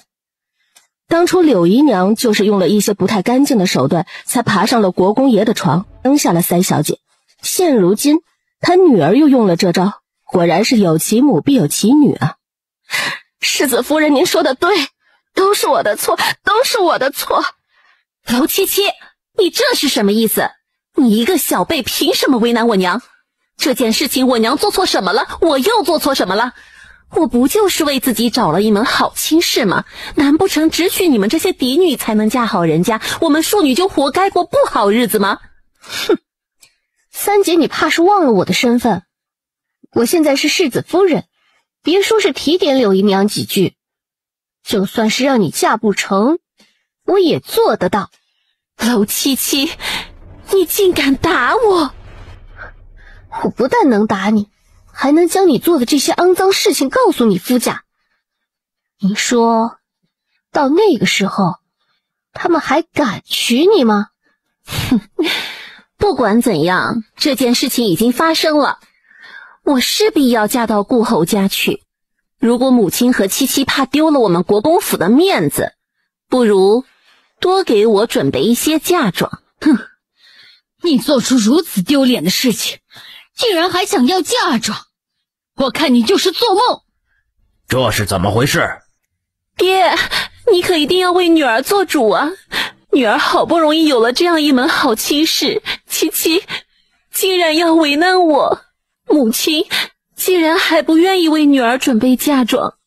女儿嫁进顾侯家，代表的是国公府的脸面，女儿不想丢了国公府的脸。这件事就全凭你母亲做主，少来拿这些事烦我。你不就是想要丰厚的嫁妆吗？好，我可以答应你，但我有一个条件。什么条件？我为你准备128台嫁妆，但你嫁进顾侯家以后，无论日子过得如何，都不能再回国公府。你说的这话是真的？自然，本人从来不说假话。七七啊，你这是做什么？你真要给他准备那么多嫁妆？母亲，你放心，我自有分寸，这个嫁妆不用国公府来出，我出给你，怎么样？韩燕白由小厮带领着进了花厅。可千万别戳中我呀，不然这戏还怎么演下去啊？哈哈哈！贤婿啊，快入座，今天家里有些事，让你看笑话了。都是一家人，不说两家话。没想到韩燕白还挺聪明的，一下子就看穿了我的目的。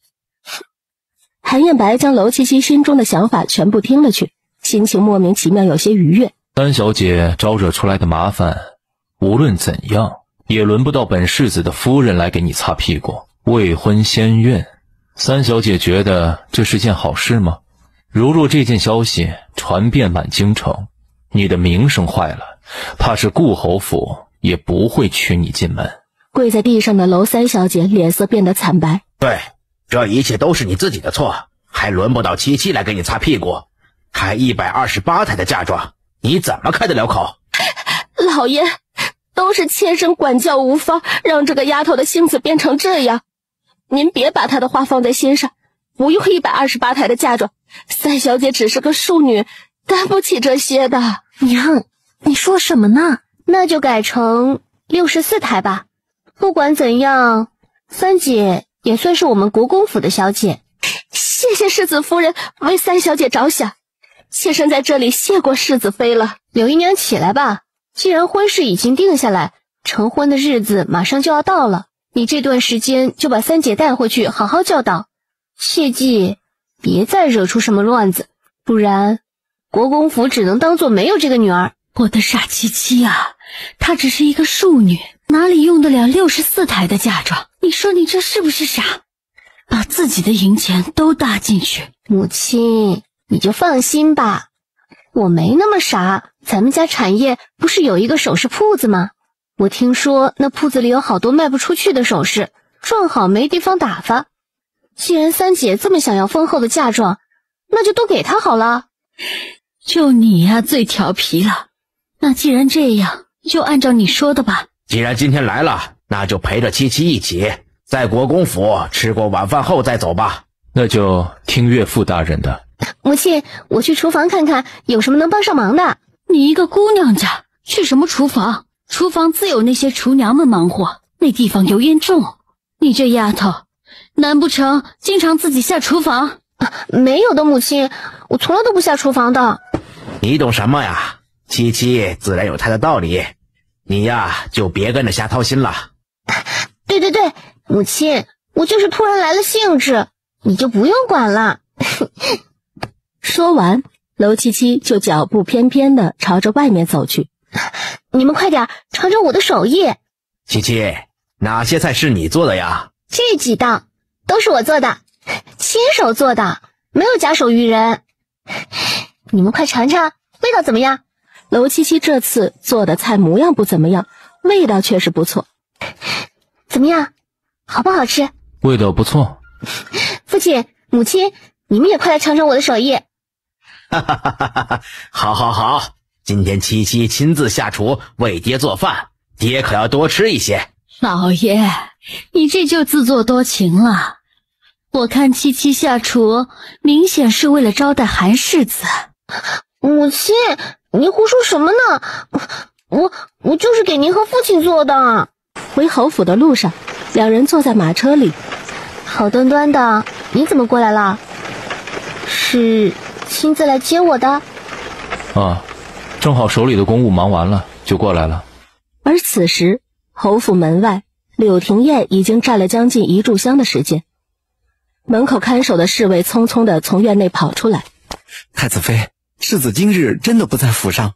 那他去哪儿了？世子去了国公府接夫人。当柳廷燕听到这话，脸上的表情骤然变得更冷，恨意袭上眼睑，但是很快被他掩饰下去。跟在柳廷燕身后的丫鬟忍不住小声问了一句：太子妃，咱们还要继续等下去吗？哼，先回太子府。说完，他转身便离开，姿态优雅，小丫鬟紧随其后。柳廷燕的心里其实已经愤怒不已。什么时候韩燕白和娄七七两人的关系这么好了，竟还要亲自去国公府接娄七七回来？想到这儿，他心中格外的不舒服，心里对娄七七的恨意也越来越深。娄七七和韩燕白的马车缓缓赶到了侯府门口，马车刚刚停下，娄七七掀开车帘往外看了一眼，便看到了准备离开的柳廷燕。柳廷燕走出2步远，听到身后传来了马车的声音，停住脚步往后看了眼，便看到韩燕白从马车上走了下来。韩燕白没有留意到前面的动静，只是下了马车后朝着马车伸出了手。到了，下来吧。看见韩燕白朝自己伸过来的手，娄七七犹豫了一下，就将手搭在了韩燕白的手上，脸上扬起明媚的笑容。多谢世子。在元淑女主面前，当然要装的和韩燕白恩爱一点了，不然他又要以为自己有机可乘了。再次听到娄七七心里提到柳廷燕，韩燕白的眉头忍不住一皱，还没转身，便听见一道柔柔弱弱的声音响起：燕白，你回来了，我还以为今天等不到你了呢。韩燕白扶着娄七七下马的动作一顿，意外的回头看过去，只见柳廷燕笑意盈盈地站在自己身后。有夫之妇等一个有妇之夫，真的是有意思。韩燕白是不是蠢啊？难道看不出来这个女人别有意图吗？听到娄七七的心里话，韩燕白的眉头微皱了一下，脸色微沉，朝着娄七七看了过去。娄七七刚刚下了马车，就对上这样一双阴沉的眸子，下意识地缩了缩脖子，急忙将手从韩燕白的手中抽了回来。娄七七僵硬地扯了下唇角，非常懂事得体的道：有什么事你们聊，我就先回去了。说完，他便逃也似的转身进了家门。我可不想死得太早，这会儿溜了。我这么懂事，韩燕白你可要记得我的好。将娄七七这些心声全部都听去了的韩燕白，脸色不由得一点点黑了下来。燕白，看什么呢？太子妃，有什么事进来说吧。燕白，我就知道你肯定没有忘记我们2人之间曾经的情谊，我猜到你肯定会喜欢这幅画，所以特意派人送了过来。太子妃有什么话就直说吧，太子妃应该清楚，你我2人现在已经各自成婚，你是太子妃，我只是一个世子，日后还是不要来往太密切，理应避嫌。即使现在你我身份不同，难道曾经的那些情谊，说忘记就能忘记吗？太子妃，有些事情就应该忘记。太子妃，如果没有重要的事，那我便不陪您继续聊下去了。你知道的，我现在是太子妃，我今日过来是希望你看在往日的情分上，在朝堂之中多帮助太子一二。太子妃这话严重了，我只不过是一个世子，在朝廷上的能力有限，想帮太子实在是力不从心。今日时间也不早了，太子妃还是早些回去吧，免得被其他人发现落人话柄。看来今日是我唐突，打扰到世子了。侯府的后院很大，有一块专门的地方是供韩彦白平常练剑的。韩彦白一身玄色长袍，手里执着一把闪着寒光的剑，飞快地在空中挥舞着，仿佛就像是通过这样的方式来宣泄情绪。走快点，你可千万别把我甩下来呀！乖乖的，乖乖听话，好好带着我，一会儿给你喂草吃。听到娄七七嘴里碎碎念念的话，韩彦白的嘴角不易察觉地往上勾起了弧度。就在这时，不知怎么的，娄七七骑着的马突然像是受了惊一般，猛地一抬前蹄朝前狂奔了起来。你干什么？刚才不是在吼我的吗？你别跑这么快啊！停下，快停下！救命啊！早知道我就不学了。然而不管娄七七怎么喊，那匹马根本听不懂娄七七所说的话，疯了似的在后院开始狂奔。一个旋转，韩彦白接住了娄七七，站在了地上。好了，现在没事了。一瞬间，娄七七感觉自己的心跳仿佛是乱了节奏，狂跳个不停。完了，这是心动的感觉吗？还能不能站得住？可以，我还站得住。韩彦白这老傻子该不会答应了吧？柳廷烨是在利用你啊！柳廷烨在乎的只有自己的地位和身份，书中的柳廷烨就是这样利用韩彦白，把韩彦白当作垫脚石，成功当上皇后的。一字不落的将这些话全部都听去了。在想什么呢？这么入神？没什么，我就是刚才被吓到了。那你还要不要继续学骑马？我是想学，但是我的技术太差，怕摔死自己。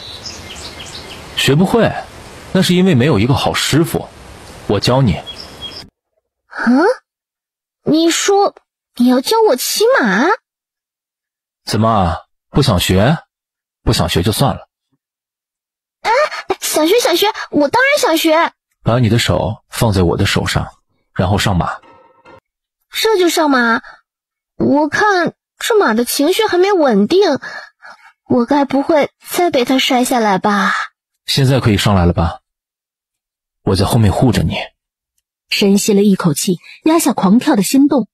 娄七七缓缓地将手搭在了男人宽大的手掌上，随即被一股大力牵引着，整个人被韩彦白往上一提，一个翻身也坐到了马背上。韩彦白从娄七七的身后轻轻地环住她的腰，嗓音低沉：现在要开始了，记住我接下来说的话。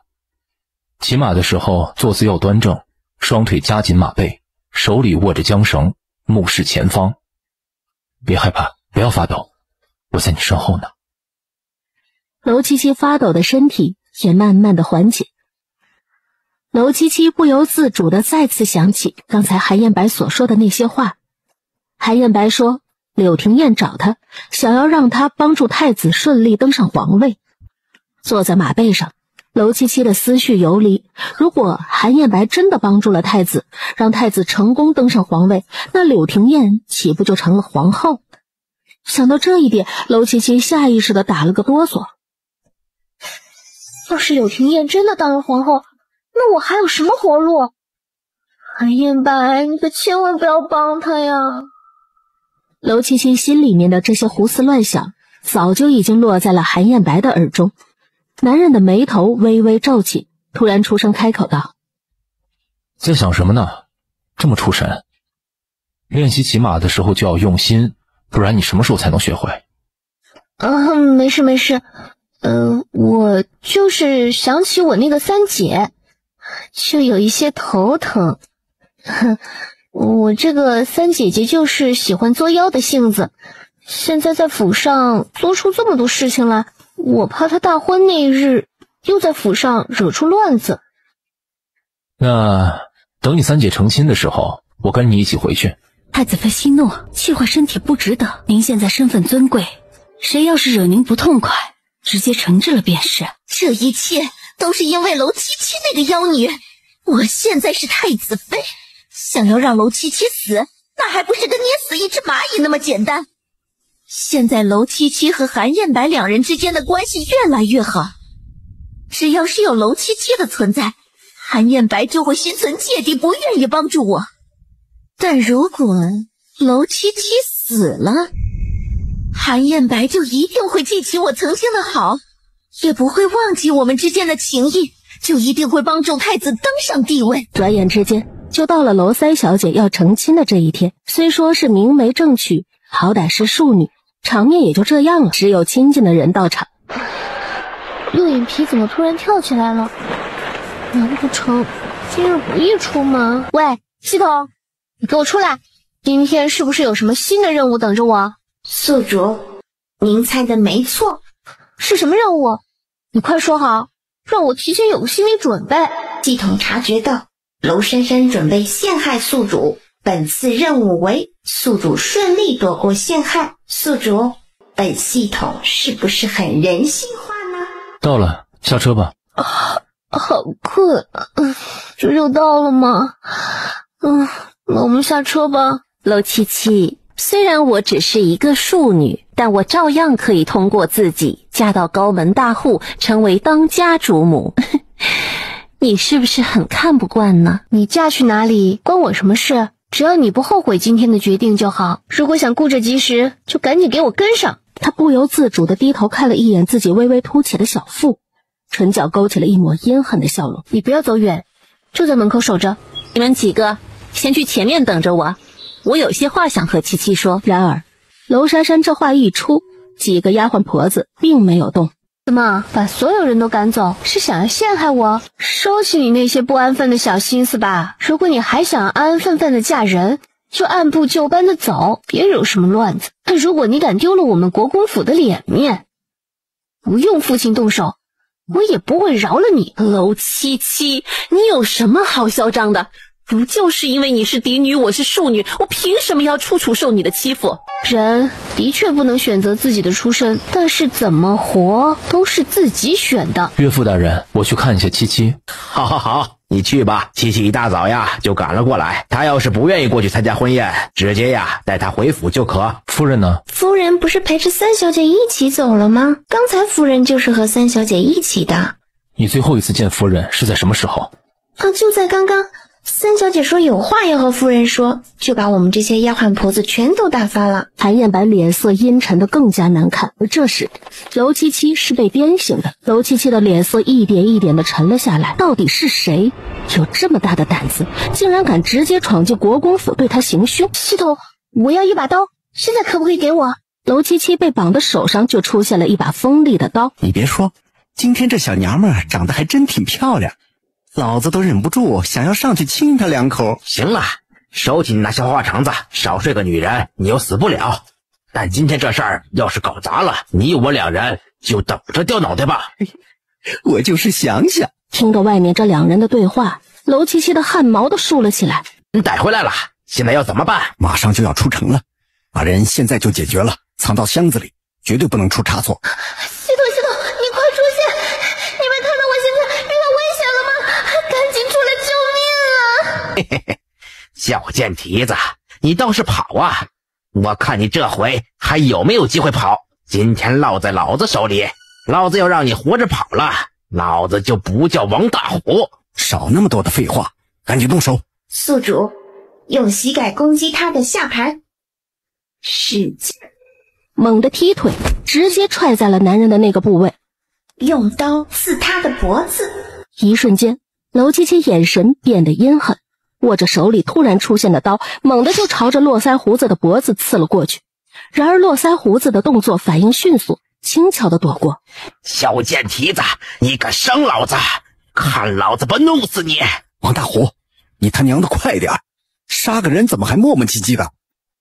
眼见络腮胡子手里的刀就要落在娄七七的脖子上，就听见马车砰的一声突然被人从外面踹开，韩艳白就仿佛像是踏着七彩祥云而来，一脚踹在了那男人的脑袋上，随即一把将娄七七揽在自己怀里，护在了身后。王大虎，到底是什么情况？后面怎么了？随后韩艳白身后出现了几个黑衣人，把人带回去严加审问。此时此刻，娄七七被男人紧紧地搂在怀里，双臂缠着男人的脖子，突然有一种说不出来的安全感。有没有事？我没事，就是腿好疼。韩艳白直接抱着娄七七上了跟过来的马车，然后又带她回了院子。把你的腿给我看看，去拿一些包扎的药来，我替你先检查一下，疼的话就告诉我。那你轻点儿。韩艳白一边帮娄七七上药，一边出声开口询问。今日好端端的，你怎么会被其他人带走？可能是三姐做的。今天在祠堂的时候，三姐就想要用腹中的孩子来陷害我，不过却被我看穿了。可能是怀恨在心，能如此猖狂又大胆伤害，在京城买凶杀人。龙珊珊可没这门路，除了柳庭燕，还能有谁？我最近好像并没有招惹到这个女人，她怎么突然发疯了？再次在娄七七的心中听到柳庭燕的名字，韩艳白手上的力道没有控制住，一不小心捏疼了娄七七。你要是不想替我上药，就让我的丫鬟来，我可要真为难我。抱歉，我不是故意的。你说是你三姐想要杀你，这事我会让人好好下去调查，定然不会让你白受了这次的惊吓。伤口已经处理好了，这2天你不要碰水，自己多注意一些，不要多想，好好休息。望着韩艳白离开的身影，刚才韩艳白那是在关心我。意识到这一点，娄七七的脸颊竟然爬上了一抹羞红，随即她把自己裹在被子里，忍不住在床榻上滚来滚去。七七，七七，你怎么样？母亲，你怎么敢来了？哎呀，我没事的。到底是哪个天杀的，敢对我的宝贝女儿动手？母亲放心，我真的没事了。我的宝贝女儿从小就是最怕疼的，今天竟然受了这么重的伤，怎么可能会不疼？对了，听说在三丫头出嫁前有为难你，这事儿是不是她做的？我也不知道是谁想对我动手，不过三姐的确对我不怀好意。怪不得今天拜堂的时候她突然肚子疼，差点小产，看来这都是报应啊！小产？那孩子可有什么事？孩子倒是没有别的事儿，但是见了红，想要生下孩子必须好好调养。明日我就让人去给你那三姐夫送几个美妾。要说狠，还是母亲大人最狠。等送走了唐氏，直到晚上，到了用膳的时间，他都没有看到韩艳白回来。陈堂，世子今天可回府了？世子今天晚上并没有回来，有事情在外面忙。夫人，您平常不是不关心世子去哪里吗？而且也不让我们提，今天怎么主动问起来了？我就是随口一问，没有别的意思。好了，吃饭。春堂，你陪我出去转转吧。是，夫人。夫人，你没有吓到吧？也不知道是哪个院子的丫鬟，竟那么鲁莽。娄七七看了看手里的纸条，因为外面天色昏暗，看不清上面的字迹，春桃，我们不逛了，回去吧。走了2步以后，哎，对了，你去找人好好调查一下，刚才那个小丫鬟是哪个院子的？那小丫鬟为什么会莫名其妙地塞给自己一张纸条？娄七七迫不及待地想要知道纸条上的内容，于是就匆匆地回到了自己的院子。然而当娄七七看到了纸条上的字，脸上的表情骤变，眼神变得冰冷。只见那字条上赫然写着：娄七七，不要太得意，期待下一次吧。这话是什么意思？娄七七瞬间就联想到了自己今天遇到刺杀的事情，有系统帮忙，再加上韩彦白来得及时，自己躲过了一劫，今天晚上就收到这样的字条，难不成是凶手给自己的？这个凶手娄七七早就知道是谁了，除了柳庭燕没有别的人。见娄七七的脸色有些不太好看，夫人，可是出什么事了？这纸条上写的什么？没事，你去把刚才那个人给我找来，我有一些话想问问。等到春桃离开后，娄七七紧紧地握着那张纸条，直到将纸条团皱得不像样子。看来柳庭燕真的对自己起了杀心。娄七七的后背冒出了一层冷汗，这纸条也不知道是示威还是警告，他想不出来是什么意义。柳庭燕之所以会这样百般针对我，追根到底都是因为韩彦白。或许我和韩彦白彻底分开，就不用每天都悬着一口气了。但不知道为什么，当这一次娄七七的心中涌上这些想法，竟没有一点放松的感觉，反而像是心中缺了一块什么东西。想着想着，便不由自主地睡了过去，手里的纸条掉在了床边。韩彦白白天离开侯府，便开始调查是谁对娄七七动了手，然而他并没有调查出任何有用的信息。回到府上，韩彦白先来了娄七七这里一趟，春桃正在屋子外面守着。世子，您总算来了，夫人正盼望着世子来呢。无意地看向了春桃。娄七七盼着我过来？对呀，夫人刚才吃饭的时候还念叨世子来着。莫名的，韩彦白今天不爽的心情消失了大半，然后推门走了进去。房间里并没有什么动静，韩彦白走近才发现这女人竟然已经睡着了。他走到床边，视线不由自主地落到了娄七七掉落的纸条上，随手将那纸条捡了起来。当他看到上面的字时，脸色也是骤然一变。这是一张恐吓纸条，谁给娄七七传来的这张纸条？韩彦白的目光渐渐变得冰冷，随口喊道：春桃，进来。他的声音刚刚落下，娄七七就迷迷糊糊地揉着眼睛醒了过来，看到站在床边的男人。你怎么过来了？韩彦白并没有回答娄七七的话，而是把纸条拿给他看。这张纸条是谁给你的？知不知道这到底是怎么回事？我也不知道是怎么回事，府上一个小丫鬟突然塞给我的。韩彦白的眉头皱得更紧了。这个时候，春桃已经走了进来。世子有什么吩咐？春桃也不认识那丫鬟，不过我已经让人去查了，应该很快就会有人把那丫鬟带进来的。我觉得我应该是误会三姐了，这件事不像是她能做出来的。我觉得传纸条的这人才是凶手。这人既然有能力买通我们侯府的丫鬟，就说明肯定是有钱有权之辈。不过我觉得我倒是没有得罪什么权贵，到底是谁想要对我痛下杀手？那2个人想要把我带出城杀了，扔到乱葬岗。韩彦白的眉头紧皱的都能够夹死一只苍蝇，脸色也越发的难看。就在这时，夫人，人已经带来了。把人带进来。世子夫人，奴婢冤枉啊！奴婢没有想过要害夫人的。奴婢只是在今天出去采买东西的时候，被人塞了一张纸条。那人让我将纸条交给夫人，还说如果我要是不给夫人，就杀了我。